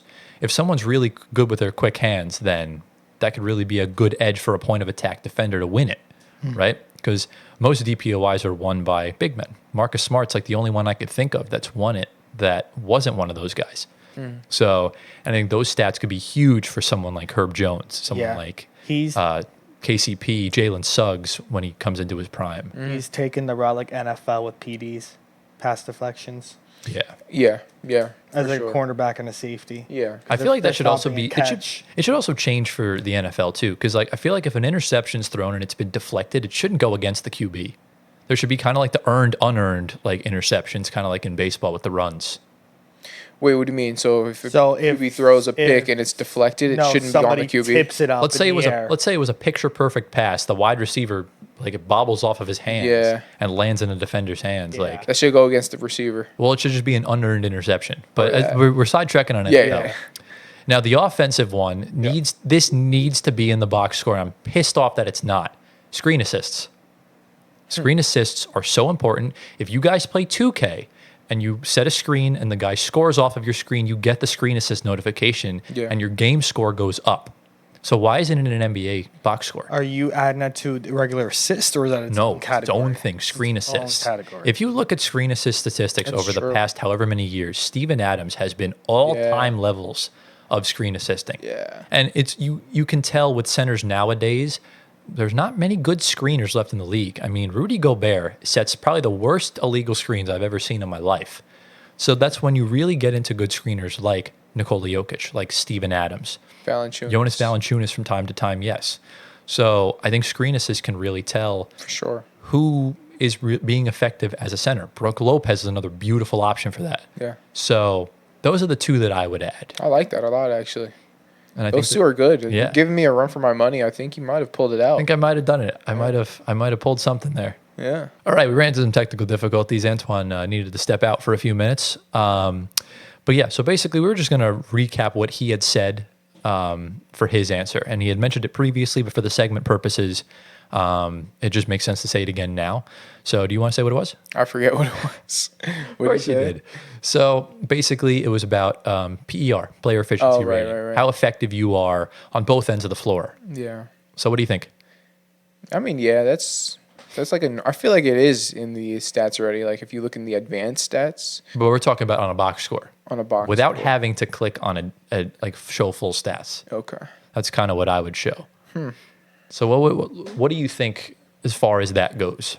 Yeah, it's a good stat. It shows you the trueness, and I think it's more of an accurate stat. So yeah, I like all those little like intricate stats, like PER, value over replacement, points per 100 possessions, true shooting, effective field goal percentage. The stuff that not everyone looks at. Exactly. Yeah, it's important stuff. And I'm not going to name names and beat MVP advocates, but like those stats are important. Those stats are the foundation of why Jokic is so good. Yeah. So, and that's kind of where Embiid lacked in that regard. Embiid is an eye test guy. Jokic should be an eye test guy, but the average NBA fan doesn't see that, and that's why the numbers don't lie. I see that. A lot of them don't. Believe Everyone it or not. sees Jokic as probably like top two. For the longest time, he was not even. People weren't even putting him in the same conversation as Embiid. Yeah. Yeah. Okay. So it's crazy to me. Like that's it makes changed. no sense. Obviously, it's changed because we've seen how good he is in the playoffs. I mean, his efficiency levels on that end are just obscene. Yeah. So yeah, that essentially was this episode of Shower Thoughts. Do you have any thoughts on it? I mean, look, comment down below what you think was the best idea to add to the box score, because I'm actually very curious what you guys think. So. Yeah. We're starting to get comments on our pods now too. Yeah. So it's all part of the growth, man. We love it. We love growing this community. So yeah, with that, ladies and gentlemen, that brings us to the end of episode number 24 of the Floor Spacer podcast. How are we feeling? You feeling good? Feeling good, yeah. A little tired. Yeah, we're good. I'd say so. It's definitely a first, just two of us being on screen right now. Yeah, this is interesting. It's interesting. I like it. Hi. But yeah, obviously, next week we'll continue our power rankings. Oh wait, before we get into that, I forego. What are the people that are still with the flow of the video comment at home? We can comment water. Water. Yeah. Yes. Comment down water. Comment your favorite water brand. Okay. I'm curious to know because we have. What do you think it'll be? Ooh, Kirkland. Kirkland's more nationwide. Poland Spring. So Poland Spring could be an option. Yeah. So we do have an Anthony return. Oh my goodness. Sit down. We'll sit down. We're not going to talk details. We're just going to continue what we were talking about. We're just in the outro right now. Outro. So we're talking about what we think the people's. I need to talk about my. We already explained it. We already moved on to the outro. Plus, you had talked about it before, so it's just for the segment. Let me know what per PER points player efficiency rating. But the word for the people that comment at home is water, and we want to know what their favorite water brand is. And what do you think is going to be the top choice? Because I feel like Poland Spring could be an option, but I just don't see. I don't see Poland Spring on the West Coast. No. What's on the West Coast then? I think it'll just be Kirkland because Costco is nationwide. I think California drinks definitely more high brand water. That's Cali for you. Essentia. For me, it's Colin. I don't think Essentia's up there. No. I think Poland Spring. I could Poland see Spring. Fiji. I could see Evian. True. Yeah. I could see. Crystal Geyser, not ass. No, Just I think Poland Spring. Whoever says Dasani or Aquafina is getting canceled instantly. Yeah, Dasani and Aquafina, I've No. never had in a long time. No, very bad. But a lot of water talk. Yeah. Yeah. But yeah, What did you guys think about the question? I like Shower good. thoughts. Thought it was good. Okay. Good question. You'll have to find out what we said exactly Thank when you. the episode comes out, since Yeah. you were Missed absent. So yeah, obviously next week we'll continue our preseason power rankings. Teams ranked 15 through 11. We'll figure out something for a tier list. We'll kind of gauge from that end. And yeah, whatever other stories decide to come out, I guess will come out. So any final thoughts, comments, concerns, questions, anything to say to the fans regarding hitting 3K subs? We're about to hit 2.5 million views as well across our channel. amazing. Anything, just have your little moment with the Thank fan. you. No, Thanks. we're just Heart to heart. We're blown away. We thought 3K was a target for sometime next year, just because how YouTube is. But I think a good amount of what we get subscriber wise is, of course, our shorts. We don't want to discount our podcast because our podcasts get a lot of views and stuff as well. The real ones watch the pods. That's all I'll The say. shorts, of course, I get more traction because they're on a feed. Our pod, I don't think this comes up on a feed. It comes into you guys' subscription boxes. Of course, It every does day- go every on the Wednesday. YouTube podcast section. However, shorts, Yeah. obviously, even Easier. us, even people like us, we have short attention spans. Yeah, Exactly. most people are on the shorts anyways. And plus, Yeah. like, we're just talking on this. The shorts, we're playing mini games, essentially, is what we're Correct. doing. But yeah, I mean, like Tyler said, we're hoping 5K at end of the year, even if it's at 11:59 New Year's Eve, 12 o'clock New Year's imagine Day. hitting We're still 5K counting when the ball it. drops. We're still counting it. Subscribe if you're new. Yeah. Like the pod if you enjoy. Hit the bell that we're notified every time we upload. Follow us on Spotify. Follow us on all our socials, which you can see down below. Get Geo to 1 million Twitter followers, or we're rioting. Instagram is growing Yep, a lot more every day. TikTok is growing. We hit 30K likes a couple days ago. So Our only left thing to conquer is Twitter. Twitter's tough. Twitter's difficult. The algorithm is but it kind of is what it is in that regard. But at 5K subs, we'll be doing something. I'm not going to say what it is yet. Obviously, you guys know what it Didn't you is. already say it? And No, not to the people. I thought, No. is it some? We'll talk about it later. Don't stop leaking shit. Stop No, leaking shit. I thought What he- is with you I and thought all he that? said it to the people already. Oh my god. No, I did not. I said we would do this thing, but not at a certain number. All right. Let's wrap it So, up. Okay. so yeah, at 5K we'll be doing something special. And next week for episode number 25, we're gonna be repping some retro NBA jerseys. Yes. So I have to little go buy one. preview. Yeah, go buy one. Do it Holy right now. crap. Yeah, get yourself Right now. to No, Lids. I'm gonna go to Lids. Yeah, get yourself to Lids and overpay for a jersey. It's I'm gonna fine. go to Lids. And yeah, any final thoughts from the Peanut Gallery before we head on out for the week? I am the Peanut Gallery. Anything from you, Gio? What retro jersey am I buying? That's something you're gonna have to figure out. Just go to Lids and see what the vibes are. Ooh, I'm gonna ask him to customize a Wonton Westbrooks jersey. Go for it. How's that retro? That's wild. But yeah, we hope you all enjoyed. Thank you all for watching. We love you all endlessly. And as always, we will see you all next week in episode 25. Peace out.